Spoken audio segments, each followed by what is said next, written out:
9টা প্যান্ডেল আছে, এখানে ধাক্কাধাক্কির কোনো মানি হয় না। তোমরা ধাক্কাধাক্কি করবা, এই জন্য প্যান্ডেল করা হয় নাই 9টা। বসো, কোনো কথা নাই। বসো, বসো। কানগুলো খরগোশের কানের মতো খাড়া করো, কোনো আওয়াজ নাই, আওয়াজ নাই, কোনো আওয়াজ নাই। এই যে প্রিয় ভাইয়েরা, আল্লাহর ওয়াস্তে চুপ করুন।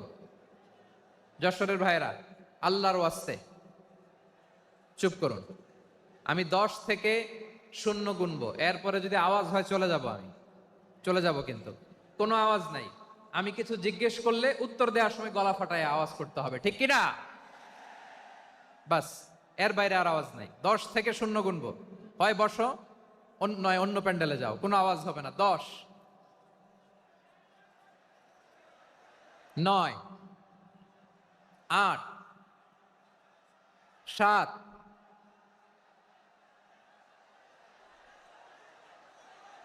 6, 5, 4,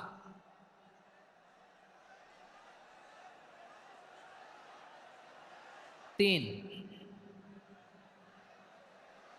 2, 1, 0।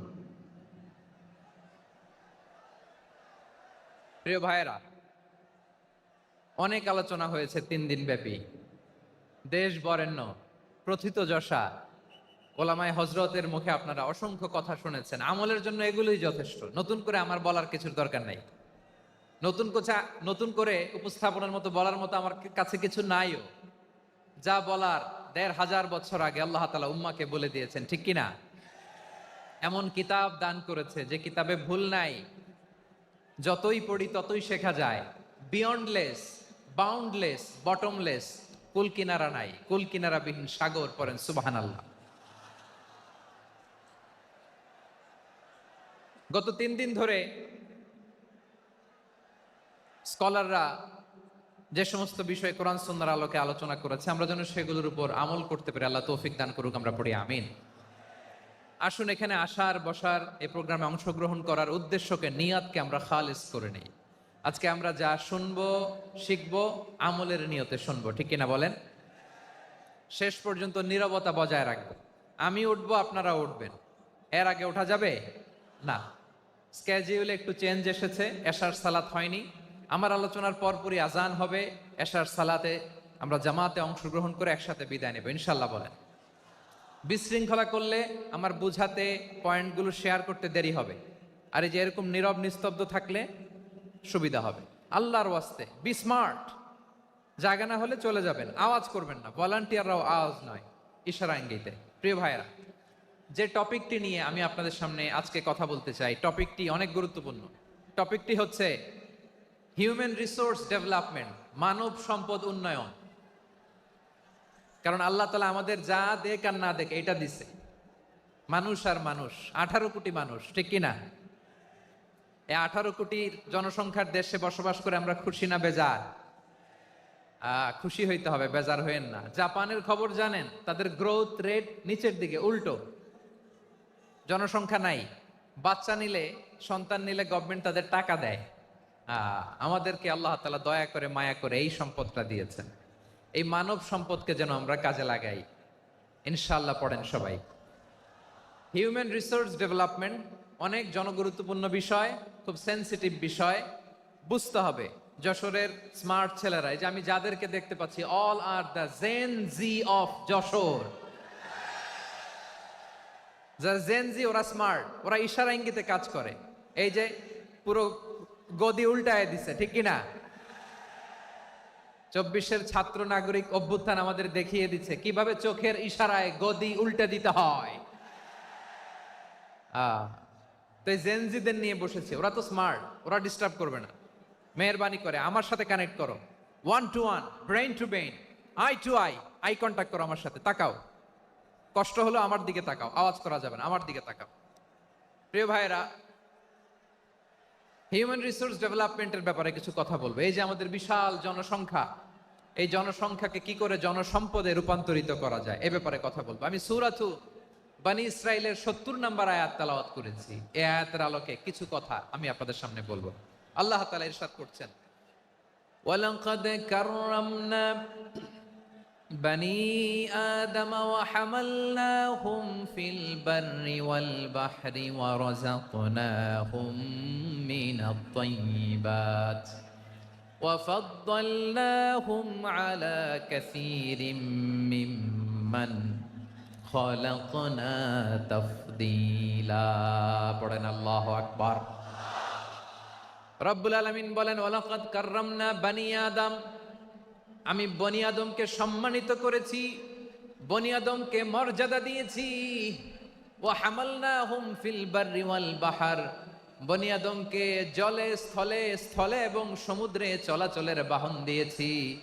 ওয়া রাযাকনাহুম মিনাত তাইয়্যিবাত, তাদেরকে পবিত্র রিজিকের বন্দোবস্ত করেছি। ওয়া ফাদ্দালনাহুম আলা কাসীরিম মিম্মান খালাকনা তাফদীলা, আর আমি আল্লাহ যাদেরকে সৃষ্টি করেছি তাদের মধ্য থেকে বনি আদমকে আমি শ্রেষ্ঠ বানিয়েছি। আমরা শ্রেষ্ঠ, আমরা আশরাফুল মাখলুকাত। আমরা কি এই যে এমনি চিল্লাচিল্লি করে জিজ্ঞেস করলে বলে না, আমরা আশরাফুল মাখলুকাত। আমরা কি শ্রেষ্ঠ, সবার চেয়ে সেরা। আমাদের মতো করে আল্লাহ কাউকে বানায় নাই। দুই পায়ে ভর করে শির দ্বারা এরকম স্ট্যান্ড রেখে মাথা উঁচু করে দাঁড়াতে পারে এরকম কোন প্রাণী পৃথিবীতে আছে? এজন্য আল্লাহ বলেন, ওয়ালাকাদ কাররামনা বানি আদম, আমি বনি আদমকে সম্মানিত করেছি, তাদেরকে আমি মর্যাদা দিয়েছি। তাদেরকে আমি যত মর্যাদা দিয়েছি আমার কোন সৃষ্টিকে এত মর্যাদা দেই নাই। পড়েন সুবহানাল্লাহ। I have dignified the status of the sons of Adam. আদমের সব সন্তানের মর্যাদা আমি বাড়িয়েছি।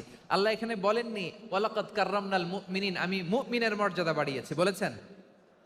আল্লাহ এখানে বলেন নাই ওয়ালাকাদ কাররামনাল মুসলিমিন, আমি মুসলিমের মর্যাদা বাড়িয়েছি।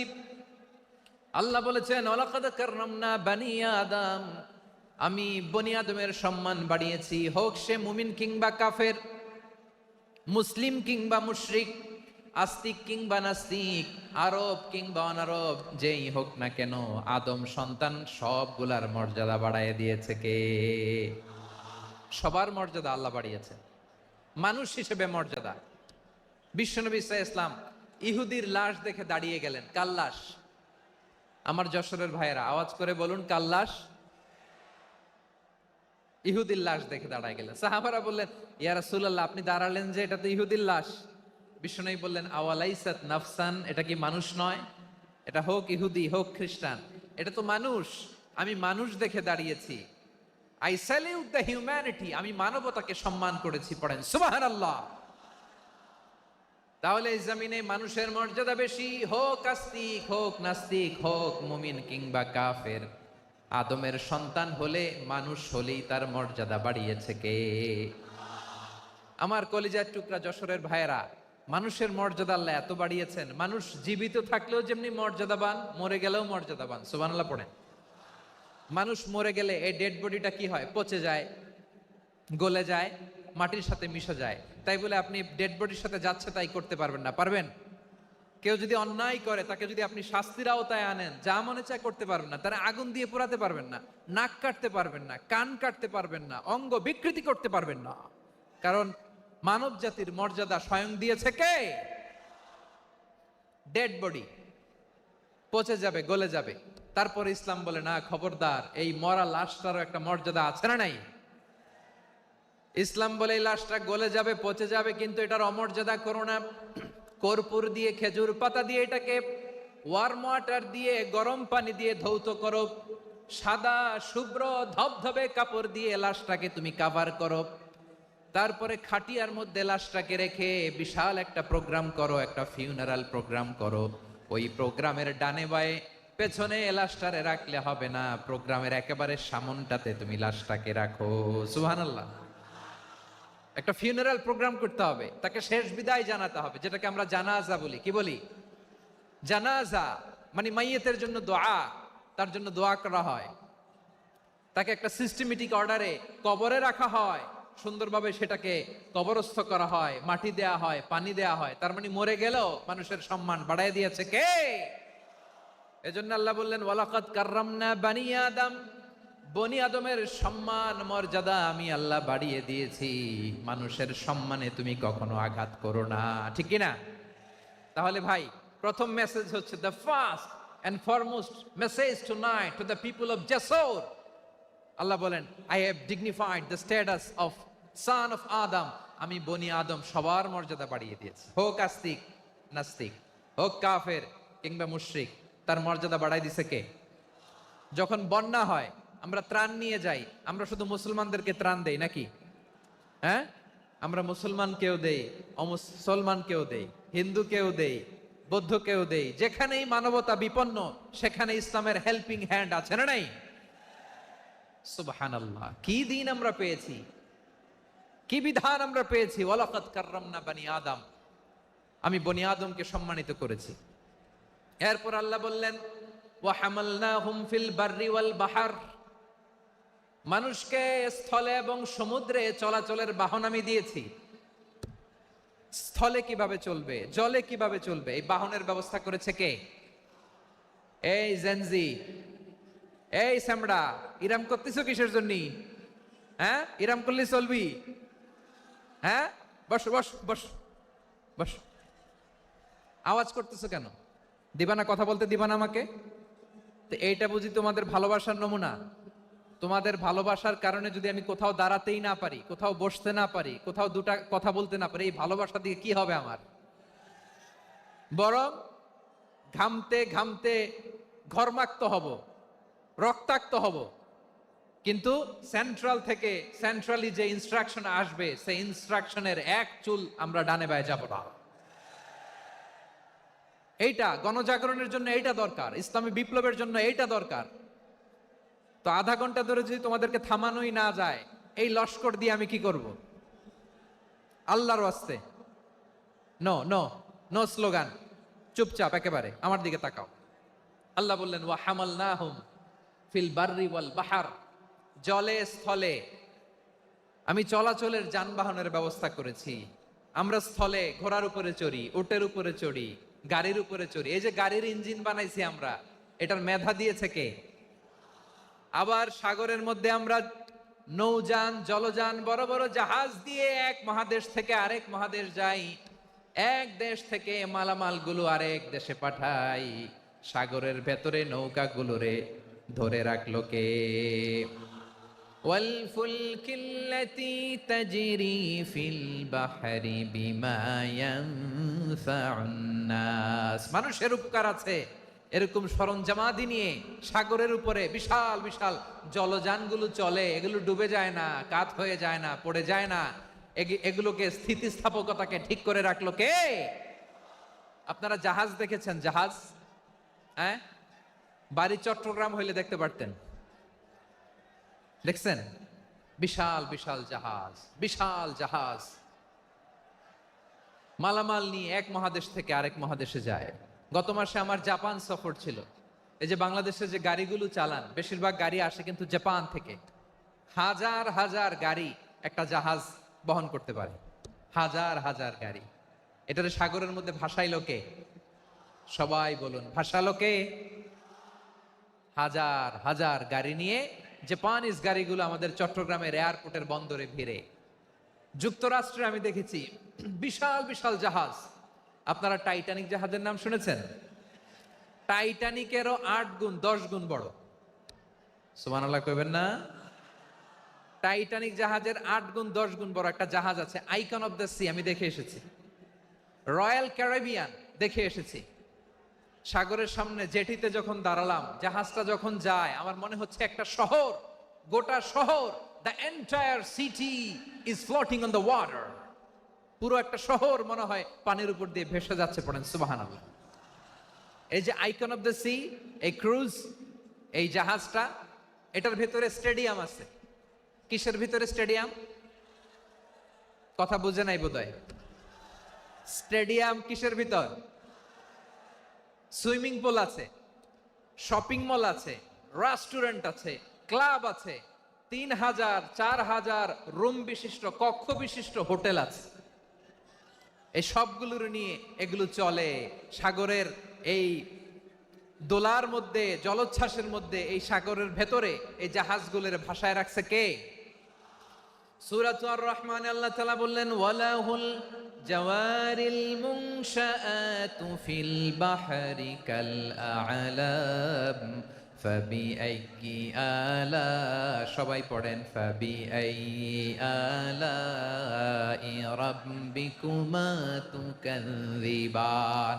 পাহাড় সম বড় বড় জাহাজগুলো মাল বোঝাই করে সাগরের মধ্যে ভেসে বেড়ায়। এগুলো দিয়ে মালামাল বহন করা যায়, মানুষরা এক দেশ থেকে আরেক দেশে যায়। এই জাহাজগুলোর সাগরের ভেতরে ভাসায় রাখলো কে? এই আয়াতের ভেতরে আল্লাহ তাআলা সূরাত বানী ইসরাইলের এই চমৎকার আয়াতের ভেতরে আল্লাহ তাআলা বেসিকলি মানব জাতির প্রতি তার 4টি স্পেশাল অনুগ্রহের কথা বলেছেন। কয়টি? 2টা বলে ফেলছি। 1 নাম্বার, ওয়ালাকাদ কাররামনা বানি আদম, আমি বনি আদমের সম্মান বাড়াইছি। নাকি মুসলমানদের? নাকি মুসল্লিদের? কার সম্মান বাড়িয়েছি? বনি আদমের। তাহলে human dignity, the first part of the verse talks about the human dignity. 2 number অংশ আল্লাহ তাআলা বললেন, ওয়া হামালনাহুম ফিল বাররি ওয়াল বাহর, স্থলে এবং সমুদ্রে আমি তাদের জন্য চলাচলের বাহন দিয়েছি। সুবহানাল্লাহ। তার মানে smooth movement on land and sea, জলে এবং স্থলে যাতে আমরা স্মুথলি মুভ করতে পারি আল্লাহ তাআলা দিয়েছেন। 3 নম্বরে আল্লাহ তাআলা বললেন, ওয়া রাযাকনাহুম মিনাত তাইয়্যিবাত, মানুষের জন্য আমি পবিত্র রিজিকের ব্যবস্থা করেছি। জলে এবং স্থলে যত প্রাণী আছে সবগুলা প্রাণীকে রিজিক দেয় কে? আমাদেরকে রিজিক দেয় কে? সাগরের মাছগুলোকে, বড় বড় তিমি মাছগুলোরে রিজিক দেয় কে? বাতাসের মধ্যে ভেসে বেড়ানো বড় বড় পাখিগুলো, স্ক্যান্ডিনেভিয়ান কান্ট্রি থেকে লক্ষ লক্ষ কোটি কোটি পাখিগুলো যে এক দেশ থেকে আরেক দেশে ট্রান্সফার হয়, এগুলোর রিজিক দেয় কে? রব্বুল আলামিন বলেন, ওয়ামা মিন দাব্বাতিন ফিল আরদি ইল্লা আলাল্লাহি রিজকুহা ওয়া ইয়ালামু মুস্তাকাররাহা ওয়া মুস্তাওদাআহা কুল্লুম ফি কিতাবিম মুবিন। আল্লাহু আকবার। রব্বুল আলামিন বলেন, ভূপৃষ্ঠে বিচরণশীল যত প্রাণী আছে সব প্রাণীগুলোকে আমি আল্লাহ আমার নিজের কুদরতে রিজিকের বন্দোবস্ত করি। এই প্রাণীগুলো কোথায় থাকে, কোথায় যায়, সব জায়গায় আমি রিজিক পৌঁছে দেই। রিজিক কেউ দিতে পারে না, রিজিকের মালিক কে? রিজিকের মালিক তিনি আল্লাহ।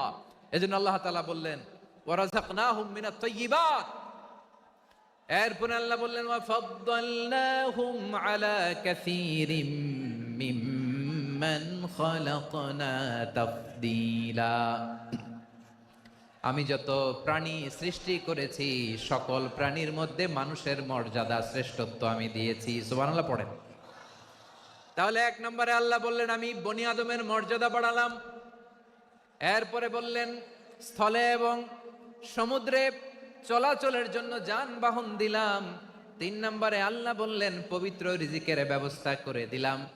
এরপরে আল্লাহ বললেন, যত প্রাণী আছে, সৃষ্টি আছে, সবগুলার উপরে আমি মানুষকে শ্রেষ্ঠত্ব দিলাম। সুবহানাল্লাহ। তাহলে সবচেয়ে বেশি শ্রেষ্ঠত্ব মানুষের। কার? মানুষের। শুধু তাই নয় প্রিয় ভাইরা, আকাশ এবং জমিনে যা কিছু আছে সবকিছু মানুষের জন্য, মানুষের কল্যাণে, মানুষের প্রয়োজনে, মানুষের বশীভূত করে সৃষ্টি করেছেন কে? রব্বুল আলামিন বলেন, হুয়াল্লাযী খালাকা লাকুম মা ফিল আরদি জামিআ, এই জমিনের মধ্যে যা কিছু আমি আল্লাহ সৃষ্টি করেছি সব কিছু আমি মানুষের জন্য সৃষ্টি করেছি। পড়েন সুবহানাল্লাহ। হুয়াল্লাযী খালাকা লাকুম মা ফিল আরদি জামিআ, যা আছে সব আমাদের জন্য, সব আমাদেরকে সার্ভিস দেওয়ার জন্য, আমাদের উপকারের জন্য, আমাদের কল্যাণের জন্য। আওয়াজ করে সবাই পড়ুন আল্লাহু আকবার। অন্য আয়াতে আল্লাহ বললেন, ওয়াসাখখারা লাকুম মা ফিস সামাওয়াতি ওয়া মা ফিল আরদি জামিআম মিন ইন্না ফি যালিকা লাআয়াতিন লিকাউমিন ইয়াতাফাক্কারুন।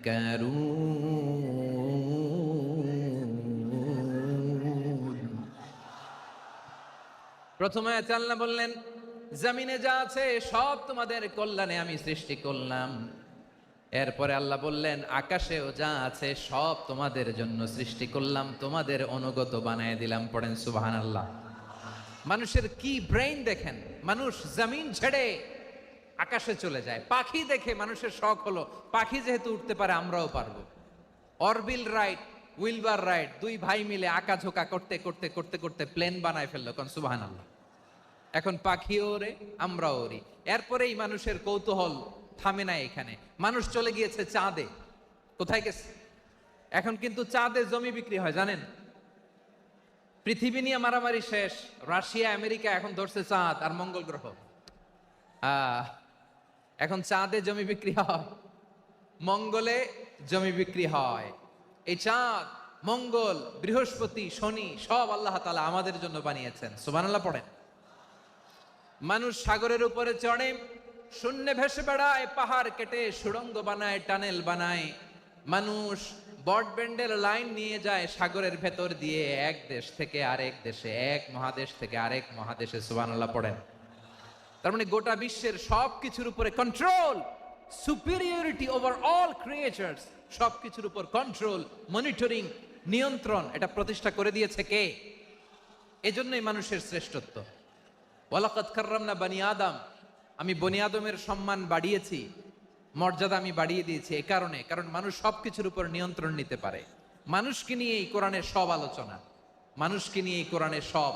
তাই কোরআনের কেন্দ্রীয় আলোচ্য বিষয় হচ্ছে মানুষ। কোরআনের কেন্দ্রীয় আলোচ্য বিষয় কি? যশোরের ভাইয়েরা বুঝে থাকলে সবাই বলবেন কোরআনের কেন্দ্রীয় আলোচ্য বিষয় কি? এই যে আমি মূল আলোচনায় যাচ্ছি এখন। কেন মানুষ কোরআনের কেন্দ্রীয় আলোচ্য বিষয়? যশোর আওয়াজ করে বলো, কোরআনের কেন্দ্রীয় আলোচ্য বিষয় কি? মানুষ। এই মানুষ কোরআনের কেন্দ্রীয় আলোচ্য বিষয়। মানুষকে আল্লাহ স্বাধীনতা দিয়েছেন। ফামান শাআ ফালইউমিন ওয়া মান শাআ ফালইয়াকফুর। চাইলে মুমিন হতে পারো, চাইলে কাফের হতে পারো, তোমার ইচ্ছা। তবে জেনে রাখো, মুমিন হলে পাবা জান্নাত, কাফির হলে পাবা জাহান্নাম। নাও দ্য ডিসিশন ইজ ইয়ার্স। সিদ্ধান্ত তোমার, জান্নাতে যাবা না জাহান্নামে যাবা। যশোরের ভাইয়ের আওয়াজ করে বলুন, কই যেতে চান, জান্নাতে না জাহান্নামে? ডান দিকে না বাম দিকে? ডানপন্থী না বামপন্থী? চিল্লা চিল্লি না চুপচাপ? চুপচাপ কয়ে আবার চিল্লাচিল্লি শুরু করে দিয়েছে। মাশাআল্লাহ, গুরুত্বপূর্ণ কথা বাকি আছে, আমাকে সহযোগিতা করতে হবে। মাশাআল্লাহ, এই তো ঠান্ডা হয়েছে। হ্যাঁ ঠিক আছে, ঠিক আছে, ঠিক আছে। মানুষকে আল্লাহ এত স্বাধীনতা দিয়েছেন, মানুষ চাইলে অনেক ভালো হইতে পারে। ভালোর রাস্তাও খোলা, খারাপ হওয়ার রাস্তাও খোলা। ভালো হইলে মানুষ অনেক ভালো, খারাপ হইলে অনেক খারাপ।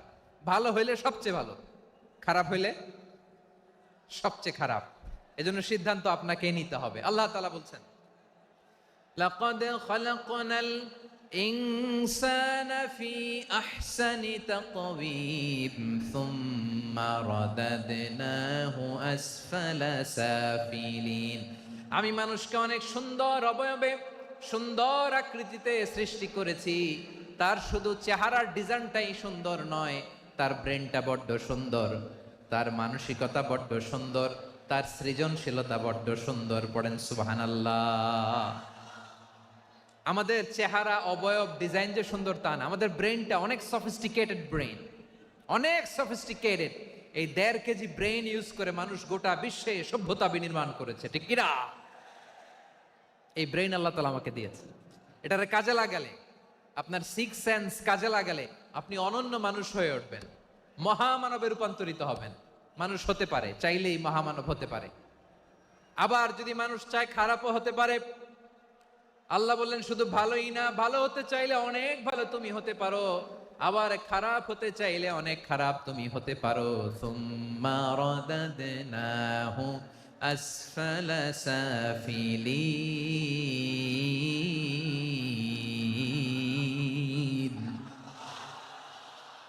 খারাপ হলে একেবারে খারাপ হতে পারো, নিকৃষ্ট হলে একেবারে নিকৃষ্ট হতে পারো, ভালো হলেও ভালো হতে পারো। কোন সুবহানাল্লাহ। এবার আওয়াজ করে বলুন, ভালো হতে চাই না খারাপ, শ্রেষ্ঠ না নিকৃষ্ট? মানুষ ভালো হলে মানুষ ফেরেশতার চেয়েও ভালো, মানুষ খারাপ হলে সে পশুর চেয়েও খারাপ। কথা ঠিক কিনা বলেন? ভালো হলে ফেরেশতার চেয়েও ভালো, খারাপ হলে পশুর চেয়েও নিকৃষ্ট। তার মানে শ্রেষ্ঠত্বে মানুষ, শ্রেষ্ঠত্বে ফেরেশতাকে হার মানায়, আর অধপতনে শ্রেষ্ঠত্বে ফেরেশতাকে ছাড়িয়ে যায়, আর অধপতনে পশুকেও হার মানায়। আই রিপিট, আমি আবারও বলছি, মানুষ শ্রেষ্ঠত্বে ফেরেশতাকে ছাড়িয়ে যায়, আর অধপতনে সে পশুকেও হার মানায়। আওয়াজ করে বলতে হবে ঠিক কি না? এটার প্রমাণ কি? মানুষ শ্রেষ্ঠ হইলে যে ফেরেশতার চেয়েও সেরা, তার প্রমাণ কি? আল্লাহ তাআলা বলছেন, ওয়া ইয কুলনা লিল মালাইকাতি ইসজুদু লিআদম ফাসাজাদু ইল্লা ইবলিস আবা ওয়াস্তাকবারা ওয়া কানা মিনাল কাফিরিন। আল্লাহ বলেন, স্মরণ করো সে সময়ের কথা যখন আমি ফেরেশতাদেরকে বললাম, ও ফেরেশতারা আদমকে সেজদা দাও। সব ফেরেশতারা সম্মান সূচক সেজদা আদমকে দিল, তারা আদমের জন্য সেজদায় লুটিয়ে পড়লো, একজন ছাড়া, তার নাম ইবলিস। আওয়াজ করে বলেন তার নাম কি?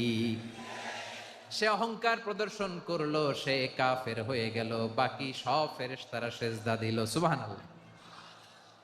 আবার আদম আলাইহিস সালামকে আল্লাহ জিজ্ঞেস করলেন, সব বলে দিল উত্তর, কিন্তু ফেরেশতাদেরকে একই প্রশ্ন জিজ্ঞেস করলেন, তারা উত্তর করতে পারে নাই। তার মানে এর মধ্য দিয়ে প্রমাণিত হয়, মানুষ ভালো হলে ফেরেশতার চেয়েও ভালো, ফেরেশতার চেয়েও মানুষের মর্যাদা বাড়িয়ে দিয়েছে কে? সব নূরের ফেরেশতা যখন মাটির আদমকে সেজদা দেয়, এটা প্রমাণ করে ফেরেশতার চেয়েও মানুষের মর্যাদা বাড়িয়ে দিয়েছে কে? তুমি মাটির আদমকে প্রথম সৃষ্টি করিয়া ঘোষণা করিয়া দিলে শ্রেষ্ঠ বলিয়া, তাই তো নূরের ফেরেশতা করে আদমকে সেজদা। ঠিক কিনা বলেন? তাই তো নূরের ফেরেশতা করে আদমকে সেজদা, সবার চেয়ে সম্মান দিলে মাটির আদমকে। আল্লাহু আল্লাহু তুমি জাল্লে জালালুহু, শেষ করা তো যায় না গে তোমার গুণগান। পড়েন না? পড়েন। আল্লাহু আল্লাহু তুমি জাল্লে জালালুহু, শেষ করা তো যায় না গে তোমার গুণগান। আল্লাহু আল্লাহু আল্লাহু আকবার। আদমের মর্যাদা বেশি, মানুষের মর্যাদা বেশি, মানুষ শ্রেষ্ঠ, তার প্রমাণ নূরের ফেরেশতা মাটির আদমকে সেজদা করে। আওয়াজ করে বলেন ঠিক কি না? তাহলে মানুষ ভালো হলে ফেরেশতার চেয়ে ভালো, আবার মানুষ যদি খারাপ হয় সে পশুর চেয়েও খারাপ, অধপতনে পশুত্বকে হার মানায়। তার প্রমাণ, তার প্রমাণ কি? তার প্রমাণ হচ্ছে, যশোরের ভাইরা দেখবেন পত্রিকায় পত্রিকায় নিউজ পেপারে মাঝে মাঝে এরকম দেখা যায়, এক মানুষ আরেক মানুষকে হত্যা করে 20 টুকরা করে বস্তার ভিতরে ভরেছে। আপনারা এই নিউজ পড়েন নাই না? দেখেন নাই? দেখছেন? মানুষ মানুষকে হত্যা করে কয় টুকরা? জোরে বলেন। এখানেই ক্ষান্ত হয় না, আবার কোথায় ভরছে? বস্তার ভেতরে। আচ্ছা, বুঝে থাকলে আওয়াজ করে বলেন, কোনদিন শুনছেন একটা হাতি আর একটা হাতিকে হত্যা করে 20 টুকরা করছে, এরপরে বস্তার ভিতরে ভরছে? হয়েছে? তাহলে দেখেন, মানুষ যদি খারাপ হয় সে পশুকেও হার মানায়। চিল্লায় বলো ঠিক কিনা?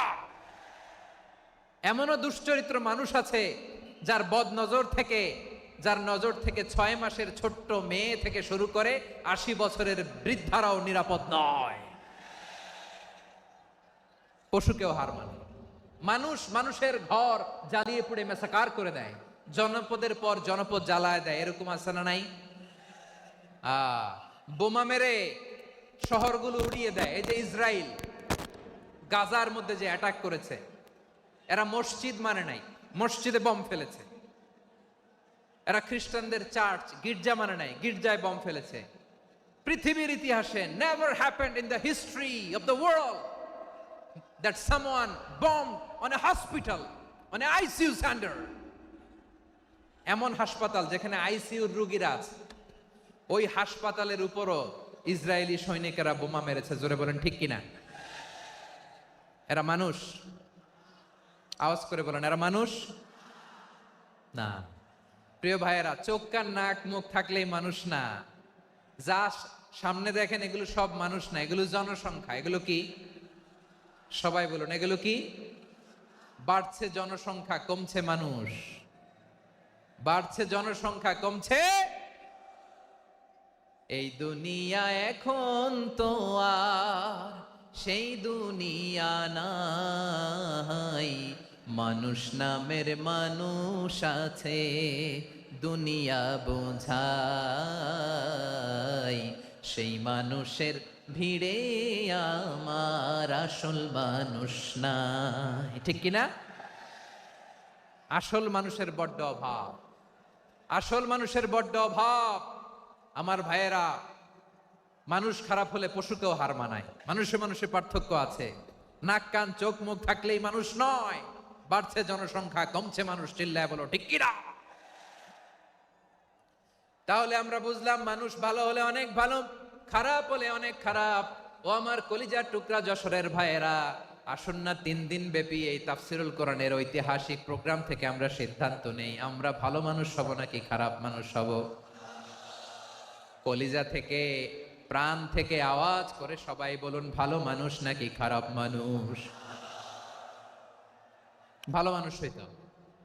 ভালো মানুষ যারা জগৎটাকে এনলাইটেন করবে, যারা এনলাইটেন করবে, যারা সত্যের বীর সেনানী হয়ে দাঁড়াবে, যারা সত্যের পক্ষে কথা বলবে, যারা জালিমের মসনদকে ভেঙে খান খান করে দেবে।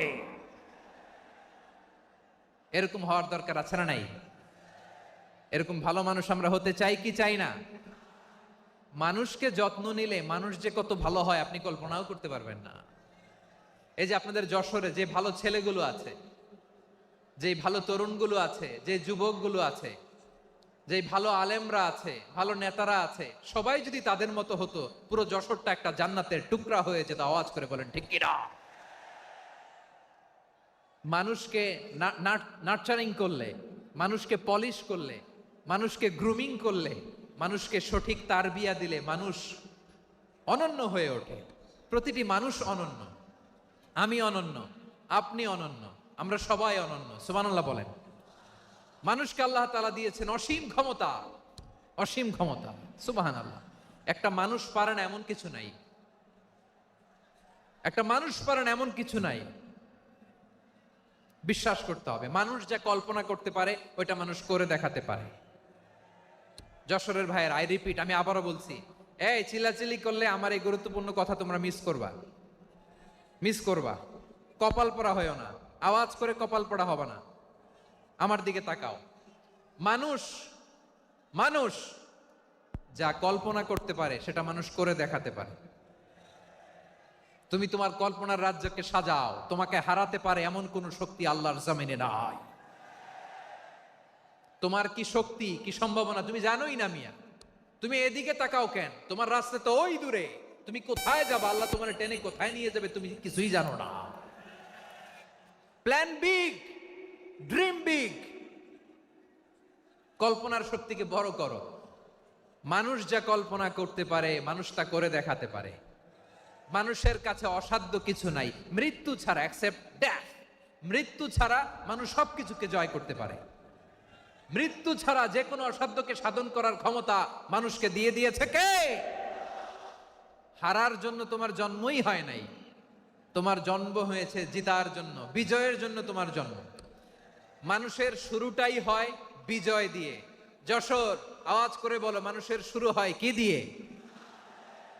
আমরা যখন আমার পিতার পৃষ্ঠদেশে ছিলাম, পিতার পৃষ্ঠদেশ থেকে শুক্রাণু যখন মায়ের গর্ভদেশে যেয়ে পড়ে, কতটা শুক্রাণু ভ্রমণ শুরু করে জানো? 20 কোটি শুক্রাণু।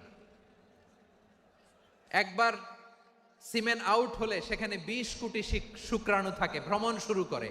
ওই 20 কোটি শুক্রাণুর মধ্যে থেকে তুমি আমি আজকে এক বিকশিত শুক্রাণু মানব রূপে পৃথিবীতে এসেছি। সুবহানাল্লাহ।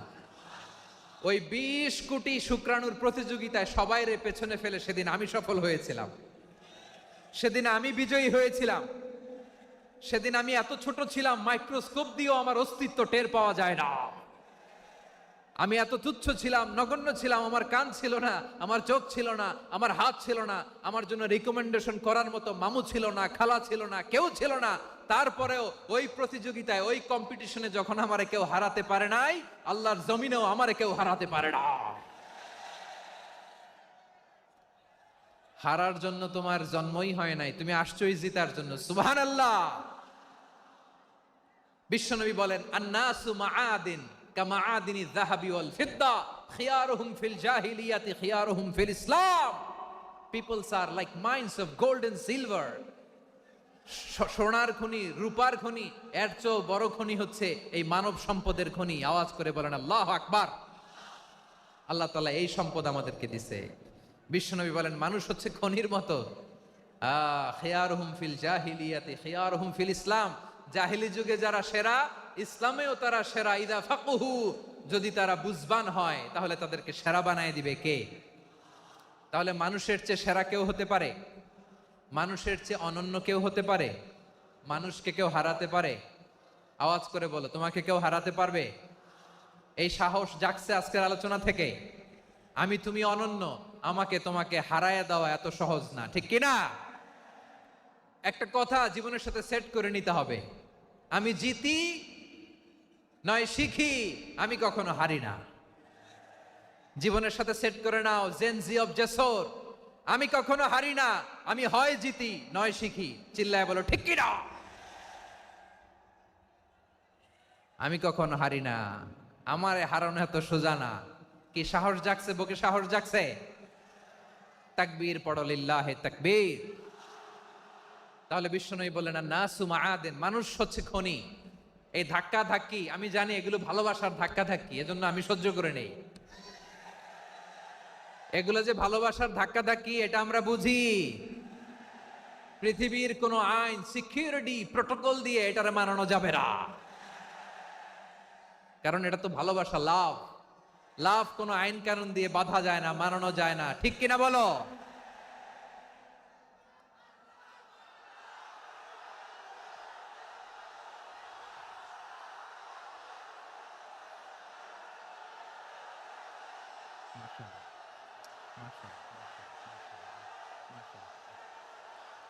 ঠিক আছে, বসুন বসুন বসুন। আল নাসু মাআদিন, মানুষ হচ্ছে খনি। এই খনির যত্ন নিতে হবে। আমার মা বাবা যারা এসেছেন, আপনার ছেলে মেয়ের যত্ন নেন। আপনার ছেলের মধ্যে যে কি পটেনশিয়াল আপনি জানেন না। আপনার এই ছোট্ট অবুজ ছেলেটাই আগামী দিনের শায়েখ আহমদুল্লাহ হবে। আপনার হেফজখানায় পড়া ওই ছোট্ট ছেলেটাই আগামী দিনের আল্লামা মামুনুল হক হবে। আপনার ওই ছেলেটা আমির হামজা হবে, আব্দুল হাই সাইফুল্লাহ হবে। এভাবে বড় বড় আলেম হবে, তারা যুগশ্রেষ্ঠ আলেম হবে। সেই একদিন এই বাংলাদেশের পার্লামেন্টে যে বক্তব্য দিয়ে যশোরের পক্ষে কথা বলবে। আপনি জানেন না, কাউকে ছোট করবেন না আপনি। ওর কনফিডেন্স আপনি কমাবেন না, আপনি কমাতে পারেন না। প্যান্ডেলে আমার যে মা বোনেরা আছেন, ছেলে মেয়েদেরকে কখনো ছোট করে কথা বলবেন না। ও যে কোথায় যাবে আপনি জানেন না, আপনি মা হয়ে তাকে সাহস দিবেন, তার কল্পনার জগৎটাকে সাজাতে তাকে উৎসাহিত করবেন, ঠিক কিনা বলেন? আর আমার প্যান্ডেলের আমার প্রিয় শ্রদ্ধাশীলা মায়েরা বোনেরা, আপনারা তো আরো দামি সম্পদ। বিশ্বনবী বলেন, আর দুনিয়া কুল্লুহা মাতা। আল্লাহ আল্লাহ আল্লাহ। বিশ্বনবীর কথার ওজন দেখেন, আর দুনিয়া কুল্লুহা মাতা ওয়া খায়রু মাতা'আদ দুনিয়াল মারআতুস সালিহা। বিশ্বনবী বলেন, দুনিয়ায় যা দেখো সব আল্লাহর দেওয়া অ্যাসেট, মানে সম্পদ। আর এত অ্যাসেটের ভিড়ে সবচাইতে শ্রেষ্ঠ সম্পদ হচ্ছে নেককার নারী। সুবহানাল্লাহ। ভাইয়েরা বোনের সাথে খারাপ আচরণ করো না, সন্তান মায়ের সাথে খারাপ আচরণ করো না। আমাদের মায়েরা আমাদের asset, they are our priceless asset. কারণ এই মায়েদের পেটে এসেছে আল্লাহর ওলিরা, এই মায়েদের পেটে এসেছে খান জাহান আলী, এই মায়ের পেটে এসেছে শাহজালাল ইয়ামানি, এই মায়ের পেটে এসেছে আল্লাহর সব নবীরা। নাকি নবীরা আকাশ থেকে ধপ করে জমিনে নেমে আসছে? মায়ের পেটে আসছে। এই মায়ের পেটগুলো খনি।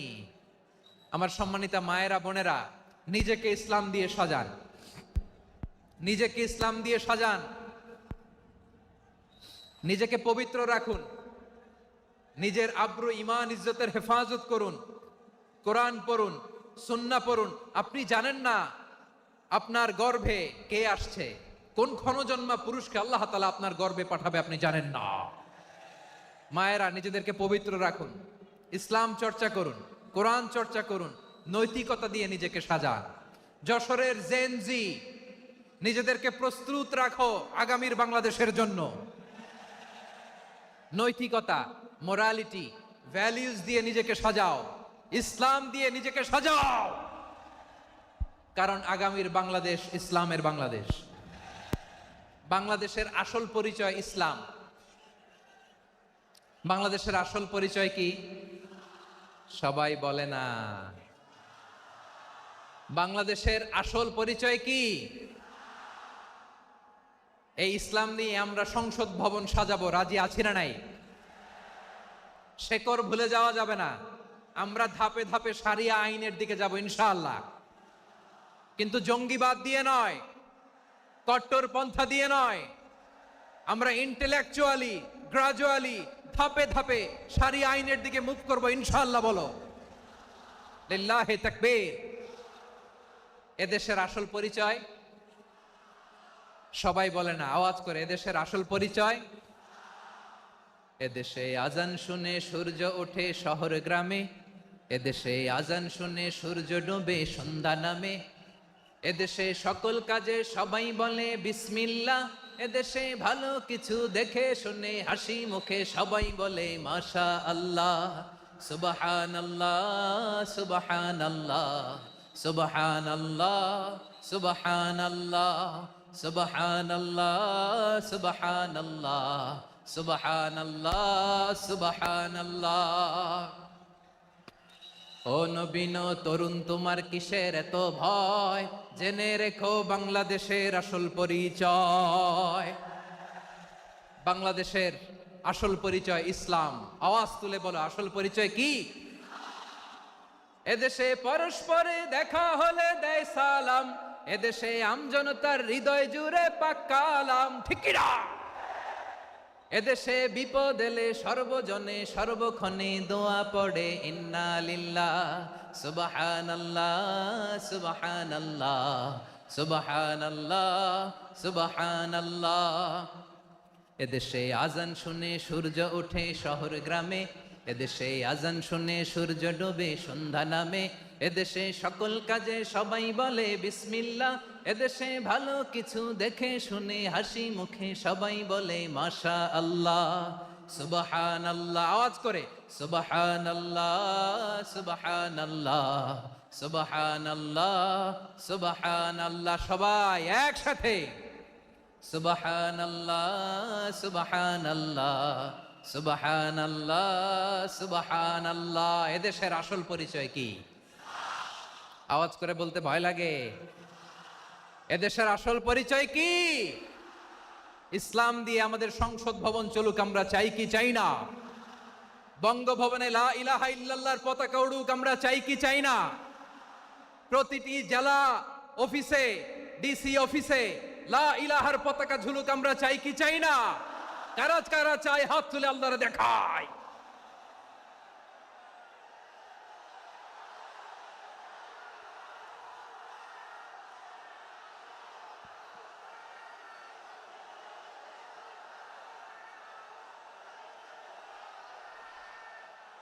মাশাআল্লাহ, মাশাআল্লাহ, মাশাআল্লাহ, মাশাআল্লাহ। যশোর, আওয়াজ করে বলো, ভালো মানুষ না খারাপ মানুষ? বুঝে বলছো তো? মানুষ ভালো হলে যে কত ভালো। এই মানুষকে যত্ন নিলে, মানুষকে মানুষ বানালে যে সে কি হতে পারে শুনবা? হ্যাঁ, নাকি মোনাজাত দিয়ে দিব? শুনবা? তাহলে থামতে হবে। থামো, আমি যখন বলবো থামো থামো, তাকবীরের সময় দিলে তাকবীর। থামো থামো। মানুষকে যত্ন নিলে, এই এদিকে এদিকে, ড্রোন নামায় ফেলো। হয়েছে, ড্রোনের ফুটেজ হয়ে গেছে, এবার ড্রোন নামায় ফেলো। আমার দিকে তাকাও। মানুষকে, তোমরা এদিক সেদিক তাকালে তো গুরুত্বপূর্ণ পয়েন্ট মিস হয়ে যাবে। এদিকে এদিকে, হ্যাঁ মাস ঠিক আছে, এদিকে। মানুষকে যত্ন নিলে মানুষের মধ্যে যে আল্লাহ কি পটেনশিয়াল রেখেছে। আমি জাপানের দুইটা উদাহরণ দেই। জাপানের এই এই এভাবে এভাবে হবে, হয় বসো নয় পেছনে, কথা নাই, কথা তো বলাই যাবে না, হারাম কথা বলা, আজকে একেবারে চুপ। আজকের জন্য হারাম করে দিছে আমি এই কিছু সময়ের জন্য, একেবারে নিষিদ্ধ। জাপানের দুইটা উদাহরণ দেই, খেয়াল করে একটু শোনেন, বুঝবেন।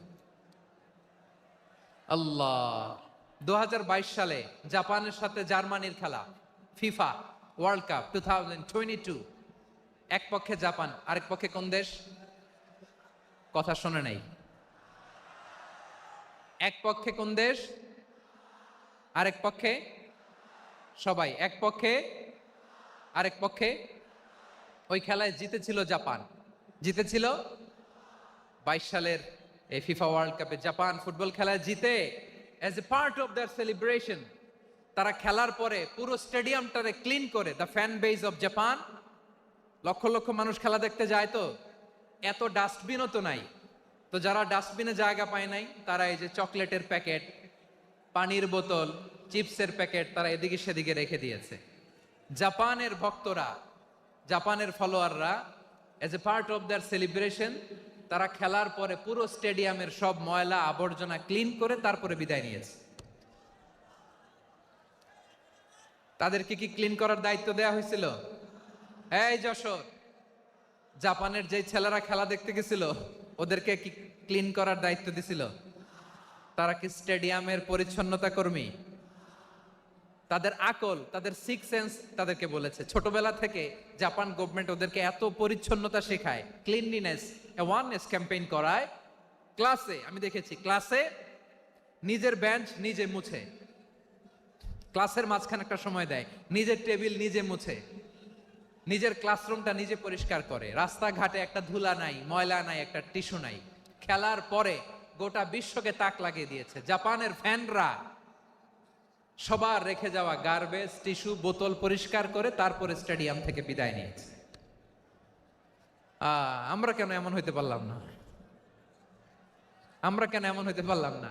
জাপানের যারা এগুলো করছে ওদের 3টা করে চোখ না? চোখ তো 3টা, জাপানো লাগো, জাপানো লাগো, হাত তো 4টা, কান তো 6টা। হ্যাঁ, নাকি আমার মতো 2 হাত 2 কানালা মানুষ? চোখে দেখলে ওটা মানুষ না। চিন্তা করছেন? তার মানে জাপানিজদেরকে যে গ্রুমিং করে শিখানোর মাধ্যমে পরিচ্ছন্ন বানানো গেছে, ওরা যেমনি মানুষ আমরাও মানুষ। আমাদের সন্তানদেরকে শেখালে তারাও পারবে, পারবে কিনা? 2 নম্বর উদাহরণ বলি। চট্টগ্রাম ফেনীতে যারা গিয়েছেন, মেঘনা গোমতী ব্রিজ প্রকল্প নাম শুনছেন? মেঘনা একটা ব্রিজ পার হওয়া লাগে। এই মেঘনা গোমতী, এখানে 3টা ব্রিজ কাঁচপুর সহ, এই 3টা ব্রিজের নির্মাণ কাজ, রেনোভেশনের কাজ দেয়া হয়েছিল জাপানের একটা কোম্পানিকে। কাকে? জাপানের কোম্পানি। নির্মাণ শেষে 738 কোটি টাকা বেঁচে গেছিল, এটা গভর্নমেন্টের হাতে দিয়ে তারা বিদায় নিয়েছে। কত টাকা? 738 কোটি টাকা। যত প্রাক্কলিত ব্যয় নির্ধারণ করা হয়েছে সব টাকা সরকার, তৎকালীন সরকার 2019-এর সরকার, কারা ছিল তো জানেন? এই 2019-এর সরকার তাদেরকে দিয়েছে। তারা রিনোভেশন নির্মাণ শেষে 738 কোটি টাকা অতিরিক্ত বেঁচে গেছিল, এটা আবার গভর্নমেন্টের হাতে বুঝাই দিয়ে তারা বিদায় নিচ্ছে। আমরা কেন এমন হইতে পারলাম না?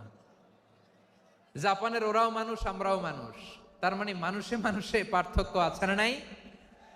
আচ্ছা, জাপানের 2টা উদাহরণ দিলাম, এবার আমার দেশের 2টা উদাহরণ দিব না? বাংলাদেশের 2টা উদাহরণ দেয়। 1 নম্বর উদাহরণ, গত সপ্তাহে আপনারা জানেন কক্সবাজার আমার একটা প্রোগ্রাম ছিল, তো হেলিকপ্টারে গিয়েছিলাম। ফেনী জেলা যখন পার হচ্ছি আমি দেখলাম 3টা উইন্ডমিল। উইন্ডমিল চিনেন তো? বিশাল পিলার, 3টা 4টা পাখা থাকে। বায়ু বিদ্যুৎ কেন্দ্র, বাংলাদেশের প্রথম বায়ু বিদ্যুৎ কেন্দ্র এটা। মুহুরী প্রজেক্ট বলে এটার, সম্ভবত মুহুরী প্রজেক্ট।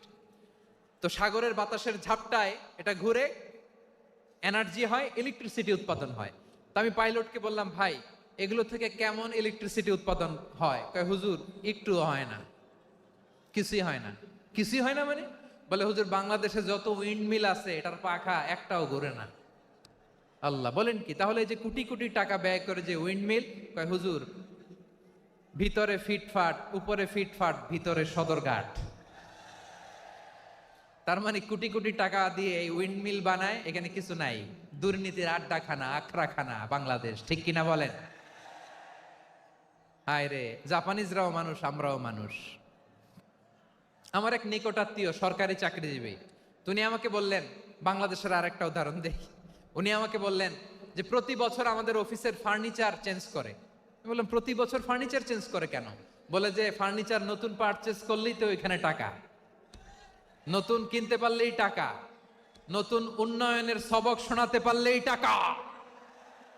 প্রথম আলোর রিপোর্ট, কি আলো? প্রথম আলোর রিপোর্ট, গত 15 বছরে উন্নয়নের নামে লুটপাট হয়েছে প্রায় 3.25 লাখ কোটি টাকা। কার রিপোর্ট? আমাদের বানানো কথা? প্রথম আলোর রিপোর্ট। গত 15 বছরে কারা ছিল জানেন তো? হ্যাঁ, শুধু ওনাদেরকেই দোষ দিয়ে লাভ নাই। স্বাধীনতার পর থেকে শুধু শাসকের হাত বদল হয়েছে, আমরা কিছু পাই নাই, ঠিক কিনা বলেন? শুধু ওনাদের দোষ দিয়ে কি লাভ? একদল খাইছে, আরেক দল খাওয়ার জন্য রেডি হয়ে আছে। আমরা এরকম চাই না, জনগণকে ফুটপাতে বসাই দিস। প্রিয় ভাইয়েরা, তাহলে জাপানের মানুষও মানুষ, আমরাও মানুষ। সিদ্ধান্ত আপনার, কোন মানুষ হবেন, ভালো মানুষ না খারাপ মানুষ? আজকের আলোচনার বিষয় হচ্ছে মানব সম্পদের উন্নয়ন, human resource development. It's a process to increase the capacity. দেশের সবচাইতে শক্তিশালী পুঁজি প্রাকৃতিক সম্পদ, খনিজ সম্পদের চেয়েও দামি হচ্ছে মানব সম্পদ। আমার প্রিয় যশোর, প্রাকৃতিক সম্পদ, খনিজ সম্পদের চেয়ে দামি সম্পদ কি সম্পদ? আল্লাহ তাআলা দয়া করে আমাদেরকে এই মানব সম্পদ দিয়েছেন। আসুন আমাদের এই মানুষগুলোকে আমরা সোনার মানুষ বানাই। রাজি আছেন তো সবাই? রাজি আছেন? মানুষ পারে না এমন কোনো কিছু নাই, চাইলে সব পারে। এজন্য মানুষকে তারবিয়া দিতে হবে, যথাযথভাবে তাদেরকে গড়তে হবে। আসুন আমরা সিরাতের আয়নায় বিশ্বনবীর জীবনী থেকে দেখি তিনি কিভাবে হিউম্যান রিসোর্সকে ম্যানেজ করতেন। যদি আপনাদের সময় হয়, দু একটা উদাহরণ দিয়ে আজকে আমি আমার আলোচনার বিদায় নিব। হবে সময় হবে কয়েক মিনিট? হ্যাঁ, শান্ত থাকবেন তো? শান্ত থাকবা? হ্যাঁ, ঠিক আছে। এই ধাক্কার মধ্যে ঢুকছে, এবার মজা বুঝতেছো তো? হ্যাঁ, মানা করছিলাম না? ঠিক আছে, টের পাও। হ্যাঁ, ঠিক আছে। যে আওয়াজ করবে আমি ওকে দেখতেছি, কে কে আওয়াজ করে দেখতেছি। শেষ কথা, শেষের দিকে চলে আসছি। বিষ্ণু ইসলাম কিভাবে হিউম্যান রিসোর্সকে ম্যানেজ করতেন, মজার কথা আছে কয়েকটা, বলে বিদায় নিব। বিশ্বনবী কিভাবে এই মানব সম্পদকে ম্যানেজ করতেন। বিশ্বনবী, he was a very good talent hunter, চৌকস ট্যালেন্ট হান্টার ছিল। কার মধ্যে কি ট্যালেন্ট আছে দেখলেই বুঝে ফেলতেন। সুবহানাল্লাহ পড়বেন না? কি নবী আমরা পেয়েছি! He was a very good talent hunter. আমার নবী, তিনি চৌকস ট্যালেন্ট হান্টার ছিলেন। কার মধ্যে কি প্রতিভা বের করতেন, ওই প্রতিভাকে ইসলামের কল্যাণে কাজে লাগাতেন। সুবহানাল্লাহ বলেন। যাকে যেই জায়গায় সেট করলে ভালো হবে তাকে ওই জায়গায় সেট করতেন। কয়েকজন সাহাবীর জীবনী শোনাই। আবু মাহজুরা রাদিয়াল্লাহু তাআলা আনহু, মক্কার মুয়াজ্জিন, আগে ছিল মুশরিক, পরে হইছে মুমিন। উনি কিভাবে মুমিন হইলেন এই ঘটনাটা একটু আপনাদের শোনাতে চাই। তা আপনাদের তো সময় নাই হাতে। হ্যাঁ, সময় আছে? এই জেনজি শেষ করে দিল আজকের প্রোগ্রামটা। 1 ঘন্টা ধাক্কা ধাক্কি করে কেমনে দাঁড়ায় আছে আমি বুঝলাম না।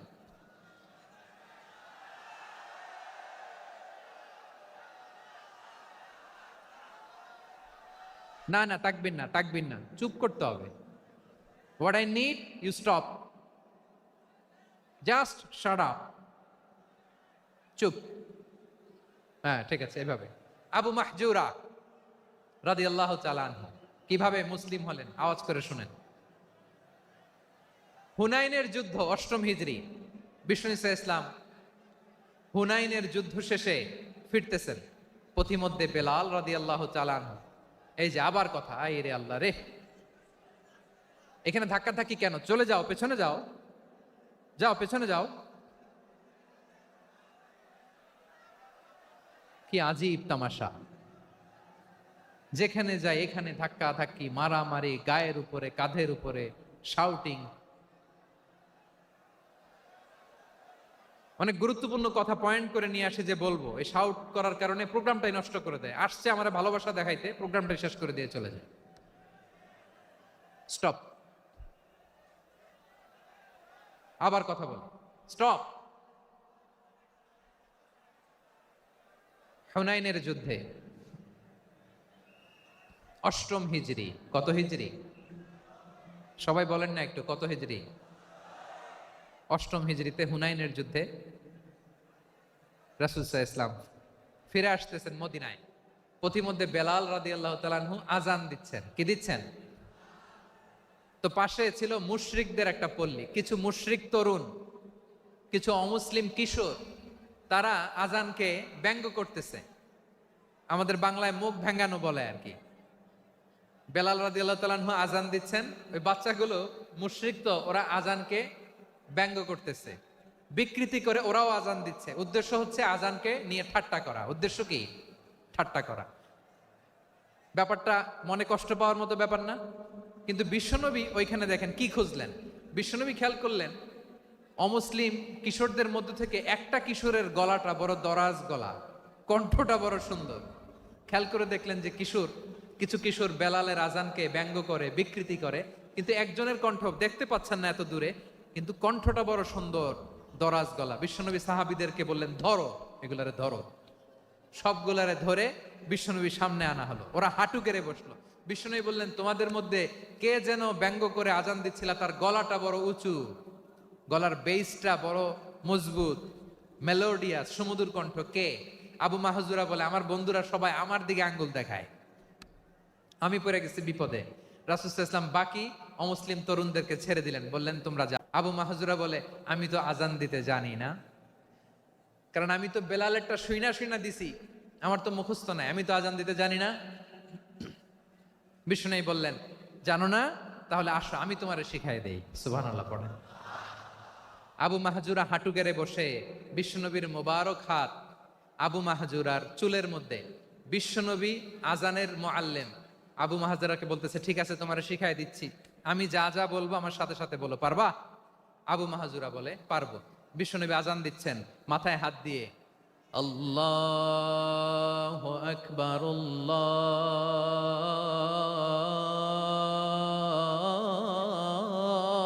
আল্লাহু আকবার। আবু মাহজুরা এই বাক্যটা পড়লেন। বিশ্বনবী দ্বিতীয় বাক্য পড়তে আরম্ভ করলেন, আল্লাহু আকবার,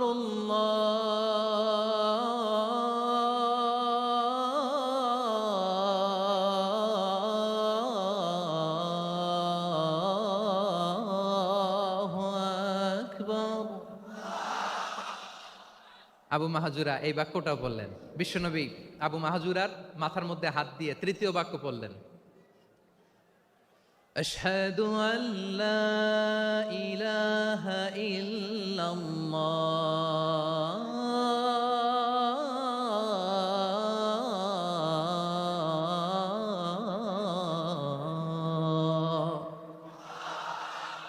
আবু মাহজুরা তৃতীয় বাক্য পড়লেন। বিশ্বনবী একটা বাক্য পরে আবু মাহজুরা পরে, বিশ্বনবী পরে আবু মাহজুরা পরে। আবু মাহজুরা কিন্তু অমুসলিম, মুশরিক। আবু মাহজুরা বলে, এক একটা বাক্য পড়ি আমার কলিজাটা গলে ঠান্ডা হয়ে যায়। এতদিন মোহাম্মদকে গালি দিতাম, এখন মোহাম্মদ আমার মাথায় যখন হাত রাখছে আমার সারা শরীর ঠান্ডা হয়ে গেছে। বিশ্বনবী আজান শিখাচ্ছেন, একটা একটা বাক্য পড়ে আবু মাহজুরাও পড়ে, বিশ্বনবী পড়ে আবু মাহজুরাও পড়ে। পুরো বাক্যগুলো যখন শেষ, আজান শেষ, আবু মাহজুরাও যখন পুরো আজান পড়লেন, আবু মাহজুরা বললেন, এতদিন মোহাম্মদের চেহারা দেখলে আমার ঘৃণা লাগতো, আজ থেকে মোহাম্মদের চেহারার চেয়ে প্রিয় চেহারা আমার কাছে নাই। আবু মাহজুরা বললেন, ও মুহাম্মদ, আজানের বাক্য তো আপনি আমারে শেখালেন, এখানেই শেষ করবেন না, আপনি আমারে পড়ায় দেন, লা ইলাহা ইল্লাল্লাহু মুহাম্মাদুর রাসূলুল্লাহ সাল্লাল্লাহু আলাইহি ওয়াসাল্লাম। বিশ্বনবীর সাথে দাঁড়িয়ে উনি শাহাদা পড়ে মুসলমান হয়ে গেলেন। এবার আবু মাহজুরা বলে, ইয়া রাসূলুল্লাহ, ইয়া হাবিবাল্লাহ, আমি মুমিন হয়েছি, মুসলমান হয়েছি, আপনার কাছ থেকে আজান শিখার সৌভাগ্য আমি লাভ করেছি গো নবী। আমার কণ্ঠের বড় তারিফ করেছেন, আপনি আমার আজানকে আপনি পছন্দ করেছেন। একটা জিনিস আপনার কাছে চাই, আপনি আমাকে মক্কার মসজিদুল হারামের মুয়াজ্জিন হিসেবে অ্যাপয়েন্ট করে দে। বিষ্ণু ইসা ইসলাম বললেন, যাও আবু মাহজুরা, আমি তোমাকে পৃথিবীর শ্রেষ্ঠতম মসজিদ মক্কার মসজিদুল হারামের মুয়াজ্জিন হিসেবে অ্যাপয়েন্ট করে দিলাম। দেখছেন কিভাবে ট্যালেন্ট হান্টিং করতে হয়, কিভাবে হিউম্যান রিসোর্স মানব সম্পদকে ব্যবহার করতে হয়। আসছিল আজানকে ভেঙ্গাইতে, আসছিল কেন? আজানকে ব্যঙ্গ করার জন্য, বিকৃত করার জন্য। আজানকে বিকৃত করতে যে ইসলামের সবচেয়ে শ্রেষ্ঠ মসজিদের মুয়াজ্জিন হয়ে গেল। পড়েন সুবহানাল্লাহ। হযরত আবু মাহজুরা রাদিয়াল্লাহু তাআলা আনহু ওনার এই সুললিত কণ্ঠ ব্যবহার করে মসজিদুল হারামে এত সুন্দর করে আল্লাহু আকবার বলে আজান দিতেন, মানুষগুলোর, মুসল্লিগুলোর, মক্কাবাসীর হৃদয়কে তিনি বিগলিত করে দিতেন। মানুষের হৃদয়কে ঠান্ডা হয়ে যেত। শুধু এখানেই শেষ না আমার যশোরের ভাইয়েরা। বিশ্বনবী যখন সাইয়েদনা আবু মাহজুরা রাদিয়াল্লাহু তাআলা আনহুকে আজান শিখাচ্ছিলেন, বলেন তো বিশ্বনবীর হাতটা কোথায় ছিল? আবু মাহজুরার মাথার সামনে, এই চুলের উপরে ছিল। আবু মাহজুরা ওই স্মৃতিটাকে ধারণ করবার জন্য, ওই স্মৃতিকে বহন করার জন্য বিশ্বনবীর মোবারক হাত আবু মাহজুরার কপালের চুলের যেই জায়গায় লেগেছে, মৃত্যুর আগের দিন পর্যন্ত আবু মাহজুরা মাথার ওই চুলে কোনোদিন ছুরি আর কামার লাগায় নাই, সেখানে কেচি লাগায় নাই, চুলের মধ্যে খুর লাগায় নাই। আবু মাহজুরা ডান দিকের চুল কাটতো, বাম দিকের চুল কাটতো, পেছনের চুল কাটতো, সামনের চুল কাটতো না। আবু মাহজুরা রাদিয়াল্লাহু তাআলা আনহুর সামনের চুলগুলো বড় হতে হতে যখন এত বড় হয়ে যায়, তিনি চুলগুলো পেঁচিয়ে মাথার মধ্যে রাখতেন। তারপরে তিনি পাগড়ি পরতেন। সবাই জিজ্ঞেস করতো, আবু মাহজুরা এটা আবার কেমন স্টাইল? দেখতে তোমারে কি বিদঘুটে লাগে, কেমন অড লাগে, কেমন খারাপ দেখা যায়। মক্কায় এমন কোন মানুষ তো দেখি নাই, ডানে চুল কাটে, বায়ে চুল কাটে, পেছনে চুল কাটে, সামনে কাটে না। ওরে আবু মাহজুরা, কেমন দেখা যায় তোমারে, তুমি সামনের চুল কাটো না কেন? আবু মাহজুরা বলে, আমি হাঁটু গেড়ে পেয়ারা নবীর সামনে বসেছিলাম, আমার এই মাথার চুলের মধ্যে মুবারক হাত লাগিয়ে বিশ্বনবী নিজে আমাকে আজানের প্রতিটা বাক্য শিক্ষা দিয়েছেন। বিশ্বনবীর মোবারক হাত, পবিত্র হাত আমার মাথার চুলের যেই জায়গায় লেগেছে, আমি চাই ওই চুলগুলা নিয়ে আমি আমার কবরের ভিতরে যাব। সাইয়েদনা আবু মাহজুরা রাদিয়াল্লাহু তাআলা আনহু ইন্তেকালের আগের পর্যন্ত মাথার সামনের চুলগুলা কাটে নাই। মাথার সামনের চুল তিনি কাটেন নাই। সুবহানাল্লাহি বিহামদি। কেমন ভালোবাসতেন বিশ্বনবী সাহাবীদেরকে, সাহাবারা কেমন ভালোবাসতেন বিশ্বনবীকে। সামনের চুলগুলো বড় হতে হতে এত বড় ছিল, পেঁচিয়ে রেখে পাগড়ি পরতেন, কাটতেন না। নবীর হাত লেগেছিল। সুবহানাল্লাহ পড়েন। তাহলে what is the lesson? Moral of the story কি? মোরাল অফ দ্য স্টোরি হচ্ছে, আসছিল আজানকে ব্যঙ্গ করার জন্য, বিকৃত করার জন্য, হয়ে গেল মসজিদুল হারামের মুয়াজ্জিন। দেখেন বিশ্বনবী একটা খারাপ সিচুয়েশনের মধ্যে থেকে কি ভালো জিনিস বের করে আনলেন। আমি যে শুরুতে বলেছি কিভাবে তিনি হিউম্যান রিসোর্সকে ডেভেলপ করেছেন, ম্যানেজ করেছেন। তিনি যে চৌকুশ ট্যালেন্ট হান্টার ছিল, দেখেন সবার মধ্যে থেকে এর বাছাই করে মুয়াজ্জিন বানাই দিয়েছেন। সুবহানাল্লাহ পড়েন। তার মানে এই না সবাইরে ধরে ধরে উনি মুয়াজ্জিন বানাইছেন। যার যেই ট্যালেন্ট আছে তাকে ওই কাজে অ্যাসাইন করেছেন। যার যেই প্রতিভা আছে তার প্রতিভাকে ইসলামের কাজে লাগিয়েছেন। সুবহানাল্লাহ পড়েন। যায়েদ বিন সাবিত রাদিয়াল্লাহু তাআলা আনহু নাম শুনেছেন? যশোর কথা বেরোয় না। যদি জিজ্ঞাসা সালমান খানের নাম শুনছেন, সবাই হাত তুলবে, জি হুজুর শুনছি, মানে সব দেখা শেষ। সালমান খান, আমির খান, অমুক খান, সব খান মুখস্থ, কিন্তু যায়েদ বিন সাবিতের নাম মুখস্থ নাই মুসলমানদের। যেই সাহাবী মাথার সামনের চুল কাটে নাই, মসজিদুল হারামের মুয়াজ্জিন বানাইছেন বিশ্বনবী, সাহাবীর নাম কি? খায়া ফেলাইস, স্লোগানের সাথে খায়া ফেলাইস। আবু মাহজুরা। কি নাম? আবু মাহজুরা আল জুমাহি রাদিয়াল্লাহু তাআলা আনহু। এই নামটা আজকে নিয়ে যাইতে হবে যশোর। আব্বু মাহজুরা রাদিয়াল্লাহু তাআলা আনহু। 2 নম্বরে বলছিলাম যায়েদ বিন সাবিত রাদিয়াল্লাহু তাআলা আনহু। বিশ্বনবী দেখলেন মদিনার এই আনসারী সাহাবী হাইলি ট্যালেন্টেড, ইন্টেলেকচুয়াল, মেরিটোরিয়াস, জ্ঞানের প্রতি তার আকর্ষণ, মারাত্মক আকর্ষণ। বিশ্বনবী তাকে দায়িত্ব দিলেন, কোরআন যা নাজিল হয় তুমি লিখো, কাতিবুল ওয়াহি বানায় দিলেন। সুবহানাল্লাহ।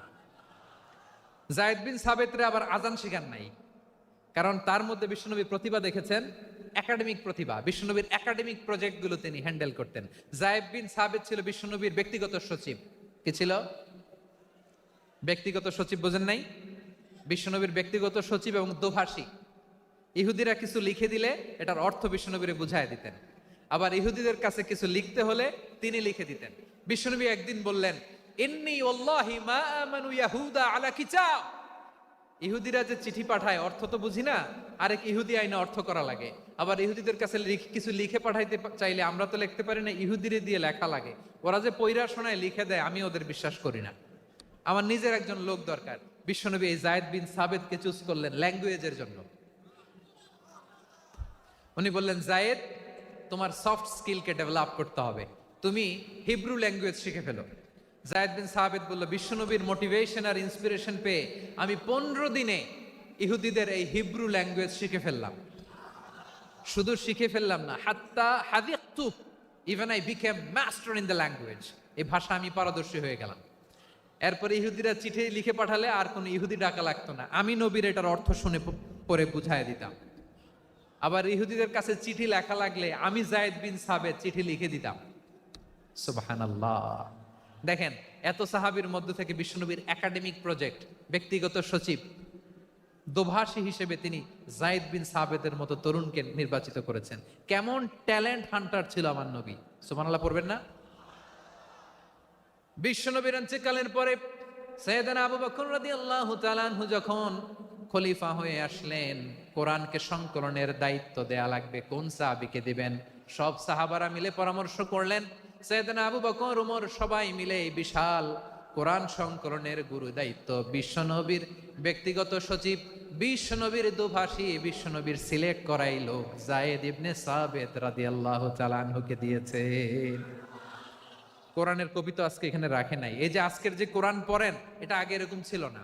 কোরআন নাজিল হলে সাহাবারা চামড়ার, ওটের চামড়ায় লিখে ফেলতো, ওটের চ্যাপ্টা হাড্ডির মধ্যে লিখে ফেলতো, গাছের গুড়ির মধ্যে লিখে ফেলতো, বিভিন্ন জনের কাছে ছড়ানো ছিটানো ছিল। আবু বকর রাদিয়াল্লাহু তাআলা আনহু একসাথে করলেন, পরবর্তীতে উসমান রাদিয়াল্লাহু তাআলা আনহু একসাথে করলেন 114 সূরার এখন এই মুসহাফ।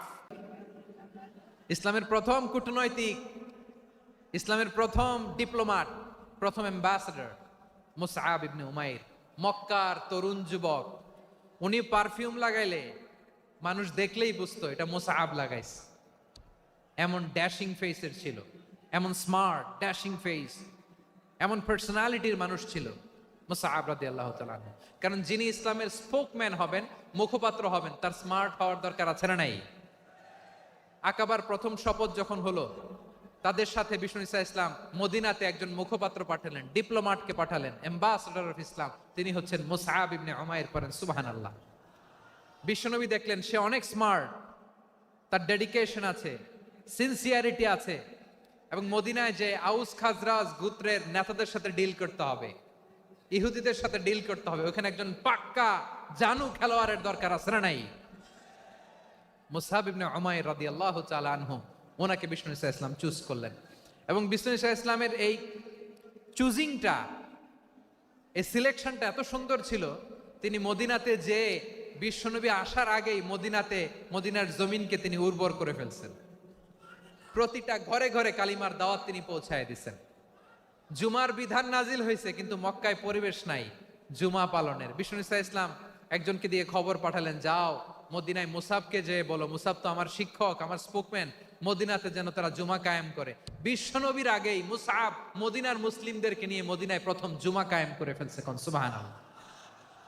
ডিপ্লোম্যাটদের কেমন হইতে হয়, অ্যাম্বাসেডারের কেমন হইতে হয়, মুসআব রাদিয়াল্লাহু তাআলা আনহুর কাছ থেকে শিখে নাও। মুসআব নামটা কেমন লাগে? যশোর যাদের সন্তান হবে, ছেলে সন্তান, আমার রাস্তায় পাইলে সবাই জিজ্ঞেস করে, হুজুর একটা নাম দেন, আমার ছেলে হবে।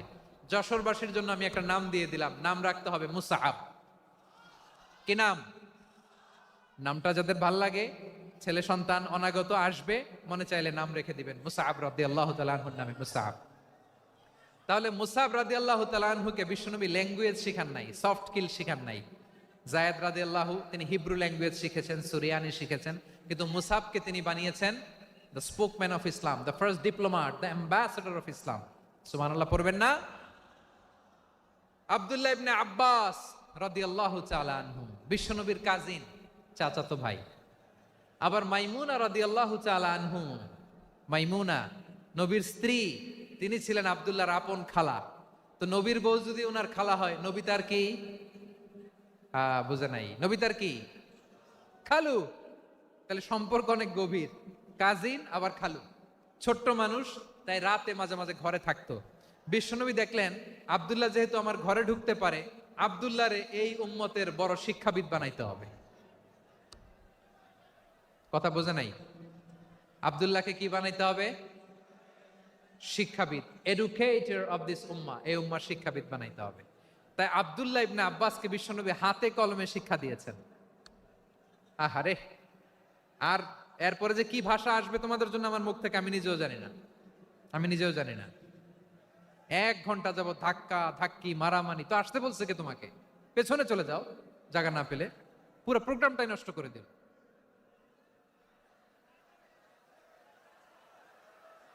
জি, আমার দিকে তাকান, আমি শেষ করে দিচ্ছি। হবে না, ইন্টেলেকচুয়াল আলোচনা এখানে হবে না, আমি বুঝতে পারছি, আমি শেষ করে দিচ্ছি। আব্দুল্লাহ ইবনে আব্বাস রাদিয়াল্লাহু তাআলা আনহু, মনোযোগ দিয়ে কয়েকটা মিনিট শুনুন, আমি এখনই শেষ করে দিচ্ছি। এরপর আওয়াজ করবে, এই যে এগুলো কি আমি বুঝলাম না। আমি বললাম না সব করা যাবে, বসে যাও, শুয়ে যাও, চলে যাও, আওয়াজ করা যাবে না। অন্যকে বসো এটাও বলার দরকার নেই, জাস্ট এদিকে তাকাও। আল্লাহ। আব্দুল্লাহ ইবনে আব্বাস রাদিয়াল্লাহু তাআলা আনহু, ওনাকে বিশ্বনবী হাতে কলমে শিক্ষা দিয়েছেন, যেহেতু উম্মতের শিক্ষাবিদ হবেন, এডুকেটর হবেন। তো বিশ্বনবী রাতে যখন তাহাজ্জুদ পড়তেন, ছোট্ট আব্দুল্লাহ ঘরে থাকতো। বুঝতে পেরেছেন? ছোট্ট মানুষ তো ঘরে থাকতো। তো বিশ্বনবী তাহাজ্জুদের জন্য একবার দাঁড়িয়েছেন, ছোট্ট আব্দুল্লাহ ওযু করে দাঁড়াইছে। আচ্ছা বলেন তো, ইমাম আর মুসল্লি মোট যদি 2 জন হয়, একজন ইমাম একজন মুসল্লি, তো মুসল্লি ইমামের কোন দিকে দাঁড়াবে? ডানে দাঁড়াবে। ছোট্ট আব্দুল্লাহ বুঝে নাই, বিশ্বনবী তাহাজ্জুদ শুরু করেছেন, উনি ইক্তেদা করছেন আর দাঁড়াইছেন বায়ে। কোথায় দাঁড়িয়েছেন? আব্দুল্লাহ বলেন, যখন আমি বায়ে দাঁড়ালাম, আখাযা রাসূলুল্লাহ সাল্লাল্লাহু আলাইহি ওয়াসাল্লাম উযুনি আল ইউমনা ইয়াফতিলুহা, বিশ্বনবী নামাজরত অবস্থায় আমার কান ধরে টেনে আমার ডান দিকে এনে দাঁড় করায় দিলেন। পড়েন সুবহানাল্লাহ। দেখেন, হাতে কলমে শিক্ষা। আর জীবনে ভুলাবে? কথা কয় না, আর ভুলাবে? আর ভুল হবে না। এভাবে বিশ্বনবীর অনেক সঙ্গ পেয়েছেন, সফর করেছেন, একই বাহনে বসেছেন, এক বাহনে বসে লম্বা নাসিহত করেছেন, বলেছেন, ইয়া গোলাম ইহফাদিল্লাহ ইয়াহফাজকা, ইহফাদিল্লাহ তাজিদহু তুজাহাক, ইযা সাআলতা ফাসআলিল্লাহ ওয়া ইযা ইসতাআনতা ফাসতাইন বিল্লাহ। আল্লাহর বিধান মানো, আল্লাহর বিধান রক্ষা করো, আল্লাহ তোমায় রক্ষা করবে। আব্দুল্লাহ, চাইতে হলে আল্লাহর কাছে চাও, সাহায্য চাইতে হলে আল্লাহর কাছে সাহায্য চাও। মনে রাখো, গোটা বিশ্বের সবাই যদি তোমার সাহায্য করতে চায়, ততটুকুই করতে পারবে যতটুকু আল্লাহ তোমার নসিবে রেখেছে। গোটা বিশ্ব যদি তোমার বিরুদ্ধে ষড়যন্ত্রে দাঁড়িয়ে যায়, ক্ষতি ততটুকু করতে পারবে যতটুকু তোমার জন্য বরাদ্দ আছে।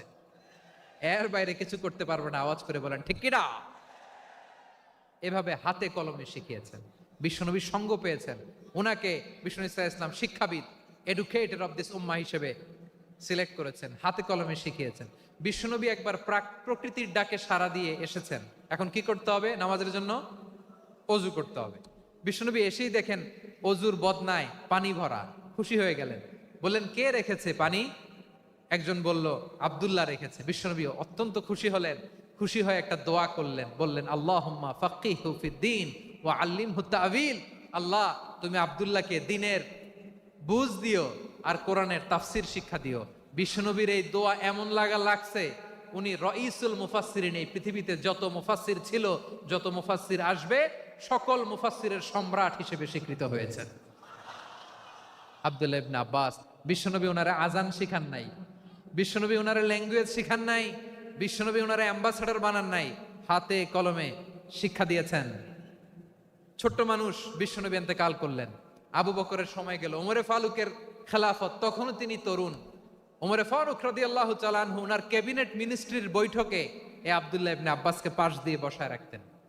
বয়স্ক সাহাবারা এটা পছন্দ করতো না, তারা বলতো ঘটনা কি, আব্দুল্লাহর মতো ছেলে নাতি আমাদের আছে, এরা কেন রাখে ওমরে ফারুক? ওমরে ফারুক এটা টের পেলেন, তিনি বুঝতে পারলেন যে ক্যাবিনেট মেম্বাররা এটা পছন্দ করে না, ছোট্ট আব্দুল্লাহরে কেন রাখি, কেন যে রাখি এটা একদিন বুঝাবো। একদিন মিটিং এ তিনি সবাইকে বললেন, ইদা জাআ নাসরুল্লাহি ওয়াল ফাতহ। এই আয়াত দ্বারা উদ্দেশ্য কি বলেন তো মুরব্বী সাহাবীরা? এক সাহাবী বলেন, এই সূরা দ্বারা উদ্দেশ্য, আল্লাহ বলেছেন আমাদেরকে বিভিন্ন ল্যান্ড, বিভিন্ন এলাকা বিজয় করতে হবে। ওমরে ফারুক বললেন না, হয়নি। আরেকজন বললেন, বিজয় হওয়ার পর আমাদের বেশি বেশি আল্লাহর বরত্বের ঘোষণা দিতে হবে, এটা উদ্দেশ্য। ওমরে ফারুক বললেন না, হয় নাই। যারে জিজ্ঞেস করেন কেউ পারে না। সব শেষে বিশ্বনবী ছোট্ট আব্দুল্লাহরে বলেন, আব্দুল্লাহ, ইদা জাআ নাসরুল্লাহি ওয়াল ফাতহ এর দ্বারা উদ্দেশ্য কি বলতো? ছোট্ট আব্দুল্লাহ বলেন, হুয়া আজালু রাসূলিল্লাহ। এই আয়াত দ্বারা বিশ্বনবীর বিদায়কে উদ্দেশ্য নেওয়া হয়েছে। ওমরে ফারুক বললেন, হাযা হুয়া, এটাই তো সঠিক উত্তর, এটাই সঠিক তাফসীর এই আয়াতের। কারণ ইদা জাআ নাসরুল্লাহি ওয়াল ফাতহ, যখন আল্লাহর সাহায্য আর বিজয় আসবে, ওয়া রাআইতান নাসা ইয়াদখুলুনা ফি দীনিল্লাহি আফওয়াজা, আপনি দেখবেন দলে দলে, ঢলে ঢলে, বানের পানির মতো মানুষ ইসলামের দিকে ঢুকতেছে, ইসলামের বিজয় হয়েছে। তো ইসলামের বিজয়ের মিশন নিয়ে নবী আসছে, বিজয়ী যখন হয়ে গেছে এখন তো নবীর বিদায় হবে। জোরে বলেন ঠিক কিনা? কোন সাহাবী এই সূক্ষ্ম কথাটা ধরতে পারে নাই, ওই আব্দুল্লাহ ছাড়া। আব্দুল্লাহ যখন উত্তর দিছে, সব সাহাবীদের টনক নড়েছে। এরপর থেকে কোনো ক্যাবিনেট মিটিং এ আর কোন সাহাবারা কোনো প্রশ্ন করে নাই, আওয়াজ করে পড়েন সুবহানাল্লাহ। বিশ্বনবী আব্দুল্লাহ ইবনে আব্বাসকে দ্য এডুকেটর অফ দ্য উম্মাহ, উম্মার শিক্ষাবিদ হিসেবে গ্রহণ করেছেন। আওয়াজ করে পড়তে হবে আল্লাহু আকবার। সাহাবীদের নামগুলো মনে থাকবে? এক নম্বরে আবু মাহজুরা, মুয়াজ্জিন বানাইছেন। যায়েদ ইবনে সাবিত, দোভাষী, ট্রান্সলেটর অফ প্রফেট, এবং তিনি ছিলেন বিশ্বনবীর ব্যক্তিগত সচিব। মুসআব ইবনে উমাইর, the first ambassador and diplomat of Islam. আব্দুল্লাহ ইবনে আব্বাস, এই উম্মার সবচেয়ে বড় এডুকেটর, শিক্ষাবিদ। আরেকজন ছিল আব্দুল্লাহ ইবনে মাসউদ রাদিয়াল্লাহু তাআলা। দুই আব্দুল্লাহ, আব্বাস গেল, আরেকজন হচ্ছে মাসউদ। মক্কার তরুণ, ছাগল পালতো মুশরিকের। বিশ্বনবী আর আবু বকর রাদিয়াল্লাহু তাআলা আনহু একবার গেলেন, যে দেখে এই তরুণ দাঁড়ায় আছে। বিশ্বনবী বলেন, আমি খুব ক্ষুধার্ত, তোমার কাছে কি দুধ আছে ছাগলের? আব্দুল্লাহ আছে, ওয়ালাকিন আনা মুতামান, কিন্তু যে দুধ আছে এটা আমানতের, আমি দিতে পারবো না। বিশ্বনবী এইটা শুনেই তারা টার্গেট করে ফেলছে। আনা মুতামান, দুধ আছে কিন্তু এটা আমার মালিকের, আমি তো দরদ দেখায় আমার মালিকের দুধ আপনি পথিক, আপনারে দিতে পারি না। বিশ্বনবী টার্গেট করে ফেলছেন, এরে আমার কাজে লাগাইতে হবে। বিশ্বনবী বললেন, আচ্ছা ঠিক আছে, দুধ দিও না, কিন্তু এমন ছাগি আছে কিনা যেই ছাগির সাথে কোনো ছাগলের মিলন হয় নাই, তার ওলানে দুধও আসে নাই, বাচ্চাও নাই। এরকম ছাগির থেকে যদি আমি দুধ খাই তাহলে তো সমস্যা নাই। বলতেছে, এরকম ছাগির থেকে দুধ খাইলে সমস্যা নাই, কারণ এরকম ছাগির ওলান থেকে দুধ আসবেও না। বলতেছে, ঠিক আছে, এরকম একটা ছাগি নিয়ে আস। নিয়ে আসা হলো। বিশ্বনবী বিসমিল্লাহ বলে ওই ছাগির ওলানে হাত দিলেন। হাত দিতে দেরি, পুরো ওলানটা দুধে ভরে যেতে দেরি হয় না। বিশ্বনবী আর আবু বকর রাদিয়াল্লাহু তাআলা আনহু দহন করে পেট ভরে খেলেন। এই দৃশ্য আব্দুল্লাহ ইবনে মাসউদের হৃদয়ে দাগ কাটলো। এই মুজিজা দেখে তিনি বললেন, আশহাদু আল্লা ইলাহা ইল্লাল্লাহ ওয়া আশহাদু আন্না মুহাম্মাদুর রাসূলুল্লাহ। তিনি ষষ্ঠ মুসলিম ছিলেন, 6 নম্বর মুসলমান। ওনাকে টার্গেট করে বিশ্বনবী দেখলেন এমন ইন্টেলেকচুয়াল ব্রেন, উনি সূক্ষ্ম সূক্ষ্ম জিনিস বুঝে বেশি, ফিকহি জ্ঞান ওনার মধ্যে বেশি। বিশ্বনবী ওনাকে কোরআনের জ্ঞান শিক্ষা দিতে লাগলেন। উনি বিশ্বনবী সবার কাছে কোরআন শোনায়, কিন্তু বিশ্বনবী নিজে আব্দুল্লাহ ইবনে মাসউদের কাছ থেকে কোরআন শুনতো। বিশ্বনবী একবার বললেন, ইকরা আলাইয়া ইয়া মাসউদ। ইবনে মাসউদ, একবার শোনাও তো কোরআন দেখি। আব্দুল্লাহ ইবনে মাসউদ বলে, আকরাউ আলাইকা ওয়া আলাইকা উনজিল। নবী, আপনার উপর কোরআন নাজিল হয় আর আমি আপনার সামনে কোরআন পড়বো? বিশ্বনবী বললেন, ইন্নী উহিব্বু আন আসমাআহু মিন গায়রি। আমি নিজে পড়তে যেমনি ভালোবাসি, অন্যে পড়ুক আমি শুনবো, এটাও আমি ভালোবাসি। সূরা নিসা তিনি তেলাওয়াত করে শুনিয়েছেন। এমন সূক্ষ্ম সূক্ষ্ম বিষয় বিশ্বনবী ওনাকে ধরিয়ে দিয়েছেন। উনি হয়ে গিয়েছেন আব্দুল্লাহ ইবনে আব্বাস, হয়েছেন রাইসুল মুফাসসিরিন, উনি হয়ে গিয়েছেন ফাকিহুল উম্মাহ। ওনার চাইতে বড় ফকি এই পৃথিবী আর দেখবে না। চিল্লায় বলেন সুবহানাল্লাহ। উনি বলতেন, ওয়াল্লাহি ওয়াল্লাহি ইল্লাযী লা ইলাহা গায়রু মা উনজিলাত সূরাতুন ইল্লা ওয়া আনা আ'লামু আইনা উনজিলাত ওয়া ফীমা উনজিলাত। বিশ্বনবী এমন ভাবে কোরআনের দার্স আমাকে দিয়েছেন, কোরআনে যত সূরা নাজিল হয়েছে, যেখানে নাজিল হোক না কেন আমি জানি এটা কোথায় নাজিল হয়েছে এবং কোন প্রেক্ষাপটে নাজিল হয়েছে। এমন একটা সূরা নাই যে সূরার কোথায় নাজিল হয়েছে আমি মাসুদের জানা নাই, কোন প্রেক্ষাপটে নাজিল হয়েছে আমার জানা নাই। এরকম ঘটবে না, চিল্লায় বলেন আল্লাহু আকবার। এই আব্দুল্লাহ ইবনে মাসউদ রাদিয়াল্লাহু তাআলা আনহু ওমর ফারুকের সময় কুফার চিফ জাস্টিস ছিলেন। কুফা নগরীর চিফ জাস্টিস। চিফ জাস্টিস বুঝেন নাই? বিচারপতি। কি ছিলেন?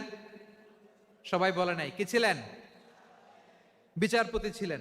এবং ওনার যে ফিকহি জ্ঞানের ধারা, এটাই আলকামা, ইব্রাহিম আন-নাখাই, হাম্মাদ ইবনে সুলাইমান হয়ে ইমাম আবু হানিফা পর্যন্ত পৌঁছেছে।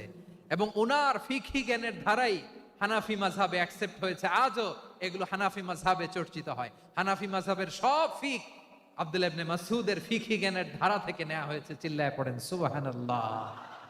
তাহলে উনাকে বিশ্বনবী বানিয়েছেন জুরিস্ট, আইনবিদ, ফাকিহ। উনারে আজান শিখান নাই। হিউম্যান রিসোর্স ডেভেলপমেন্ট কিভাবে করবেন, মানব সম্পদের উন্নয়ন কিভাবে করতে হয়, কিভাবে যার যেখানে প্রতিভা কাজে লাগাতে হয় উনি দেখিয়েছেন। সুবহানাল্লাহ পড়বেন না? খালিদ বিন ওয়ালিদ নাম শুনছেন? কে কে শোনেন নাই হাত তোলেন। কি ছিলেন? বীর যোদ্ধা ছিলেন খালিদ বিন ওয়ালিদ। কিন্তু তিনি ইসলাম ধর্ম গ্রহণ করেছেন অনেক দেরিতে, 8ম হিজরিতে। তার মানে 8ম হিজরির আগে উনি মুশরিকদের পক্ষে লড়াই করেছেন। ওনার হাতে কত মুসলিম সাহাবী যে নিহত হয়েছে হিসাব নাই। বিশ্বনবী টার্গেট করে রাখছে, তুমি আমাদের মুসলিমদের এত ক্ষতি করলা, তুমি যখন মুসলমান হবা তোমারে দিয়ে আমি এমন কাম করামু যে এটা আর কেউ করতে পারবে না। সুবহানাল্লাহ নাই? যশোর ক্লান্ত হয়ে গেছে।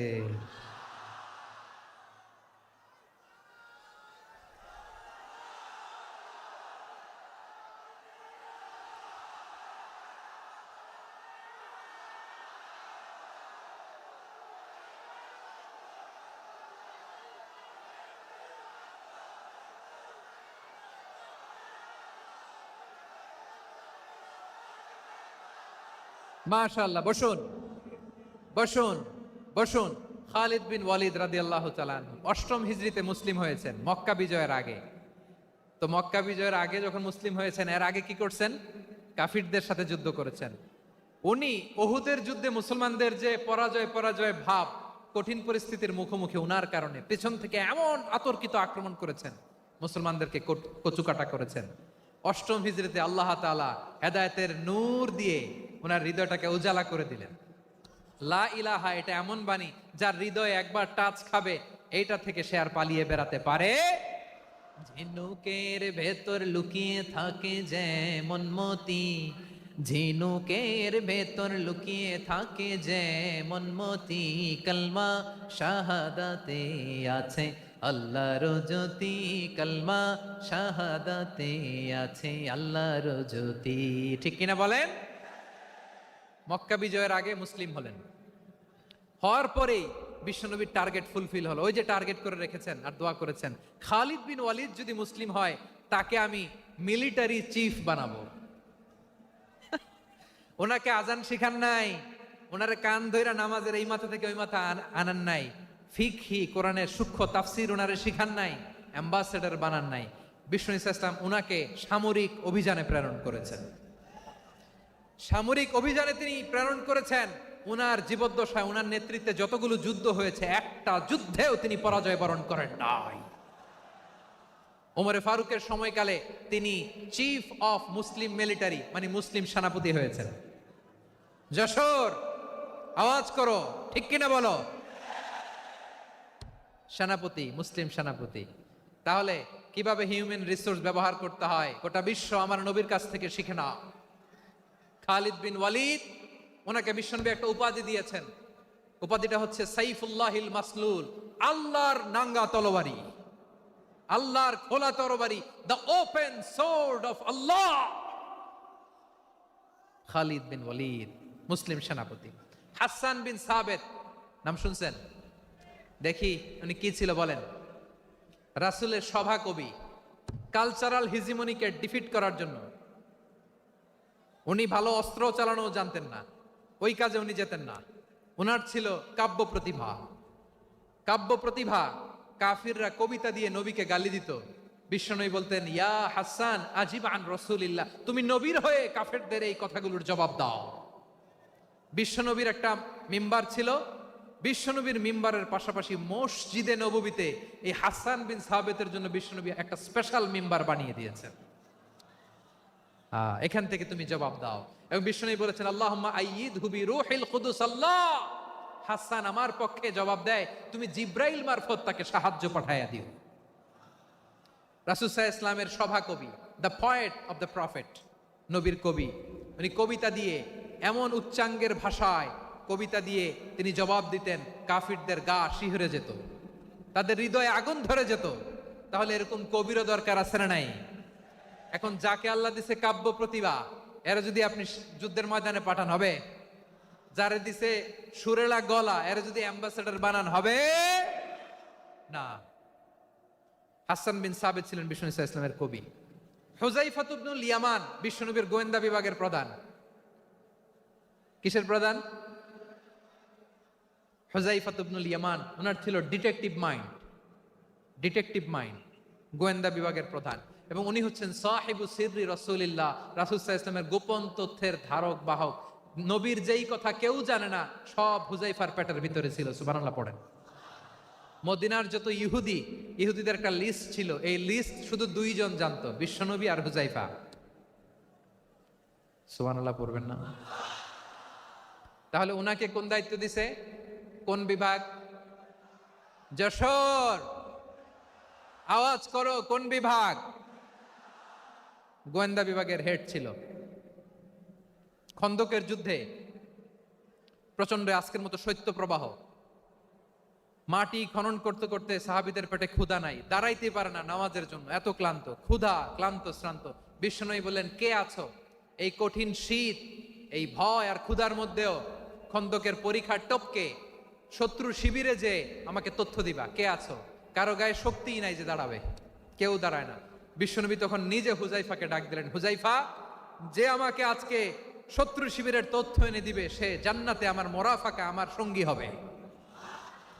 হুযায়ফা রাদিয়াল্লাহু ইবনুল ইয়ামান জীবনের ঝুঁকি নিয়ে এই ক্ষুধা, শৈত্য প্রবাহ, কোল্ড ওয়েভসকে উপেক্ষা করে পরীক্ষা টপকে শত্রু শিবিরে যে সবার কথাগুলো চুপে চুপে শুনে বিশ্বনবীর দরবারে এসে গোয়েন্দাদের মতো তথ্য সরবরাহ করেছে।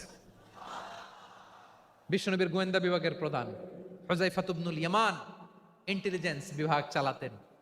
মুনাফিকদের নাম ওনার কাছে ছিল।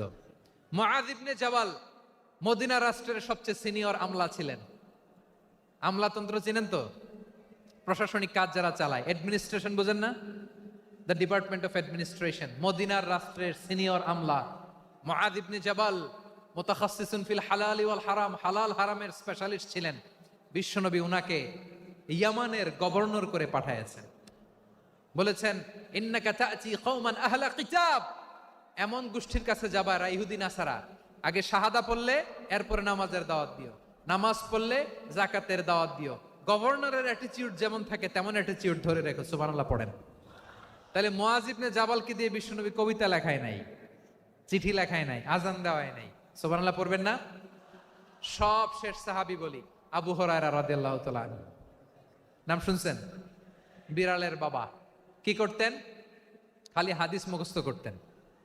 উনি বলতেন, আলজামু রাসূলুল্লাহ আলা মিল ইবাতনি, আমার শুধু পেটের ক্ষুধার বন্দোবস্ত হইলে আমি নবীর সঙ্গ ছাড়তাম না। আমার আনসার সাহাবারা ক্ষেত খামারের কাজ করত, আমার মুহাজির সাহাবারা ব্যবসা করত, আর আমি নবীর সাথে সাথে থাকতাম। শুধু সকাল বিকাল দুই বেলা যদি আমার খাবারের বন্দোবস্ত হয়, আমি আর নবীর লক ছাড়ি না। সুবহানাল্লাহ কইবেন না? 5374টা হাদিস তিনি বর্ণনা করেছেন। সবচেয়ে বেশি হাদিস বর্ণনাকারী সাহাবী। হাদিস প্রিজার্ভেশনের কাজে বিশ্বনবী ওনাকে কাজে লাগিয়েছেন। উনি একদিন বলেন, ইয়া রাসূলুল্লাহ আসমাউ মিনকা কাসীরান ফালা আহফাজু, নবী অনেক কথা শুনি আমার মনে থাকে না। বিশ্বনবী বললেন, তাই? উবসুত রিদাক, তোমার চাদরটা বিছাও। আবু হুরায়রা বিছালেন, বিশ্বনবী হাত বুলায় দিলেন, এরপরে অনেক হাদিস বর্ণনা করলেন। আবু হুরায়রা বলে তারপর থেকে বিশ্বনবী যাই বর্ণনা করে আমি শুনি আর একটাও বলি না এখন, সুবহানাল্লাহ।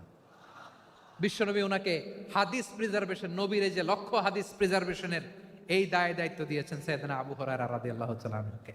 প্রিয় ভাইরা, তাহলে 10 জন সাহাবীর কথা যে বললাম, আপনারা কি খেয়াল করেছেন কত বড় ট্যালেন্ট হান্টার, চৌকস ট্যালেন্ট হান্টার ছিল আমার নবী। এক একজনের এক এক ট্যালেন্ট এক এক কাজে অ্যাসাইন করেছেন, এক একজনকে এক এক দায়িত্ব দিয়েছেন, এক একজনের প্রতিভাকে এক একভাবে বিকশিত হওয়ার সুযোগ দিয়েছেন। আওয়াজ করে বলেন ঠিক কি না? এখন আমার পর্দার আড়ালে আমার মায়েরা বলবে, এতগুলো পুরুষ সাহাবীর কথা বললো, নারী সাহাবীরা কি কিছু করে নাই? হ্যাঁ, একজন নারী সাহাবীর কথা বলে মোনাজাত হবে, দোয়া ছাড়া কেউ যাব না। রুফাইদা আল আসলামিয়া রাদিয়াল্লাহু তাআলা আনহা, ওনার বাবার নাম সাআদ আল আসলামি। বিশ্বনবী কি খেয়াল করলেন দেখেন, সাআদ ছিল মদিনার বড় ডাক্তার। এই নারী সাহাবী রুফাইদা বাবার কাছ থেকে চিকিৎসা বিদ্যা শিখেছেন। যখন শিখছে, বিশ্বনবী দেখলেন আমার তো প্রতি সপ্তাহে সপ্তাহে যুদ্ধে আহত সাহাবীদের সেবা দিবে কে?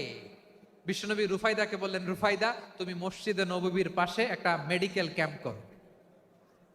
এই যে সাকিনা আদ্দিন মেডিকেলের আমার ছাত্রী বন্ধুরা শুনে রাখো, তোমাদের আইকন হচ্ছে এই রুফাইদা আল আসলামিয়া।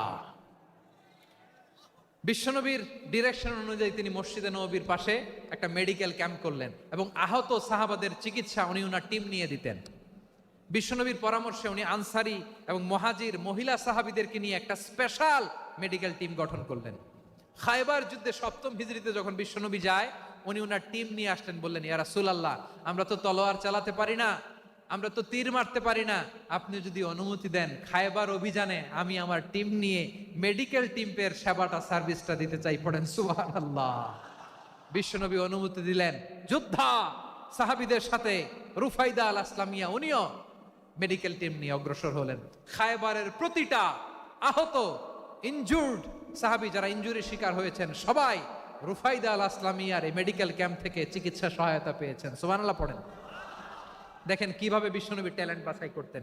আপনি অবাক হবেন, বাহরাইনের মেডিকেল ইউনিভার্সিটিতে রুফাইদা আল আসলামিয়া মেডিকেল প্রাইজ অ্যাওয়ার্ড প্রতি বছর দেয়া হয়। যদি 8 দিনের এই মেডিকেল, আমার বোনেরা যদি জেনে থাকো জানো, না হলে নতুন করে জানো, সার্চ দিও, রুফাইদা আল আসলামিয়া মেডিকেল অ্যাওয়ার্ড বাহরাইনের ইউনিভার্সিটিতে দেয়া হয়। প্রিয় ভাইয়েরা, তাহলে আলোচনার সামারি আমরা করি। বিশ্বনবী যার যেখানে ট্যালেন্ট তাকে ওইখানে কাজে লাগাতেন। আওয়াজ করে বলেন ঠিক কিনা?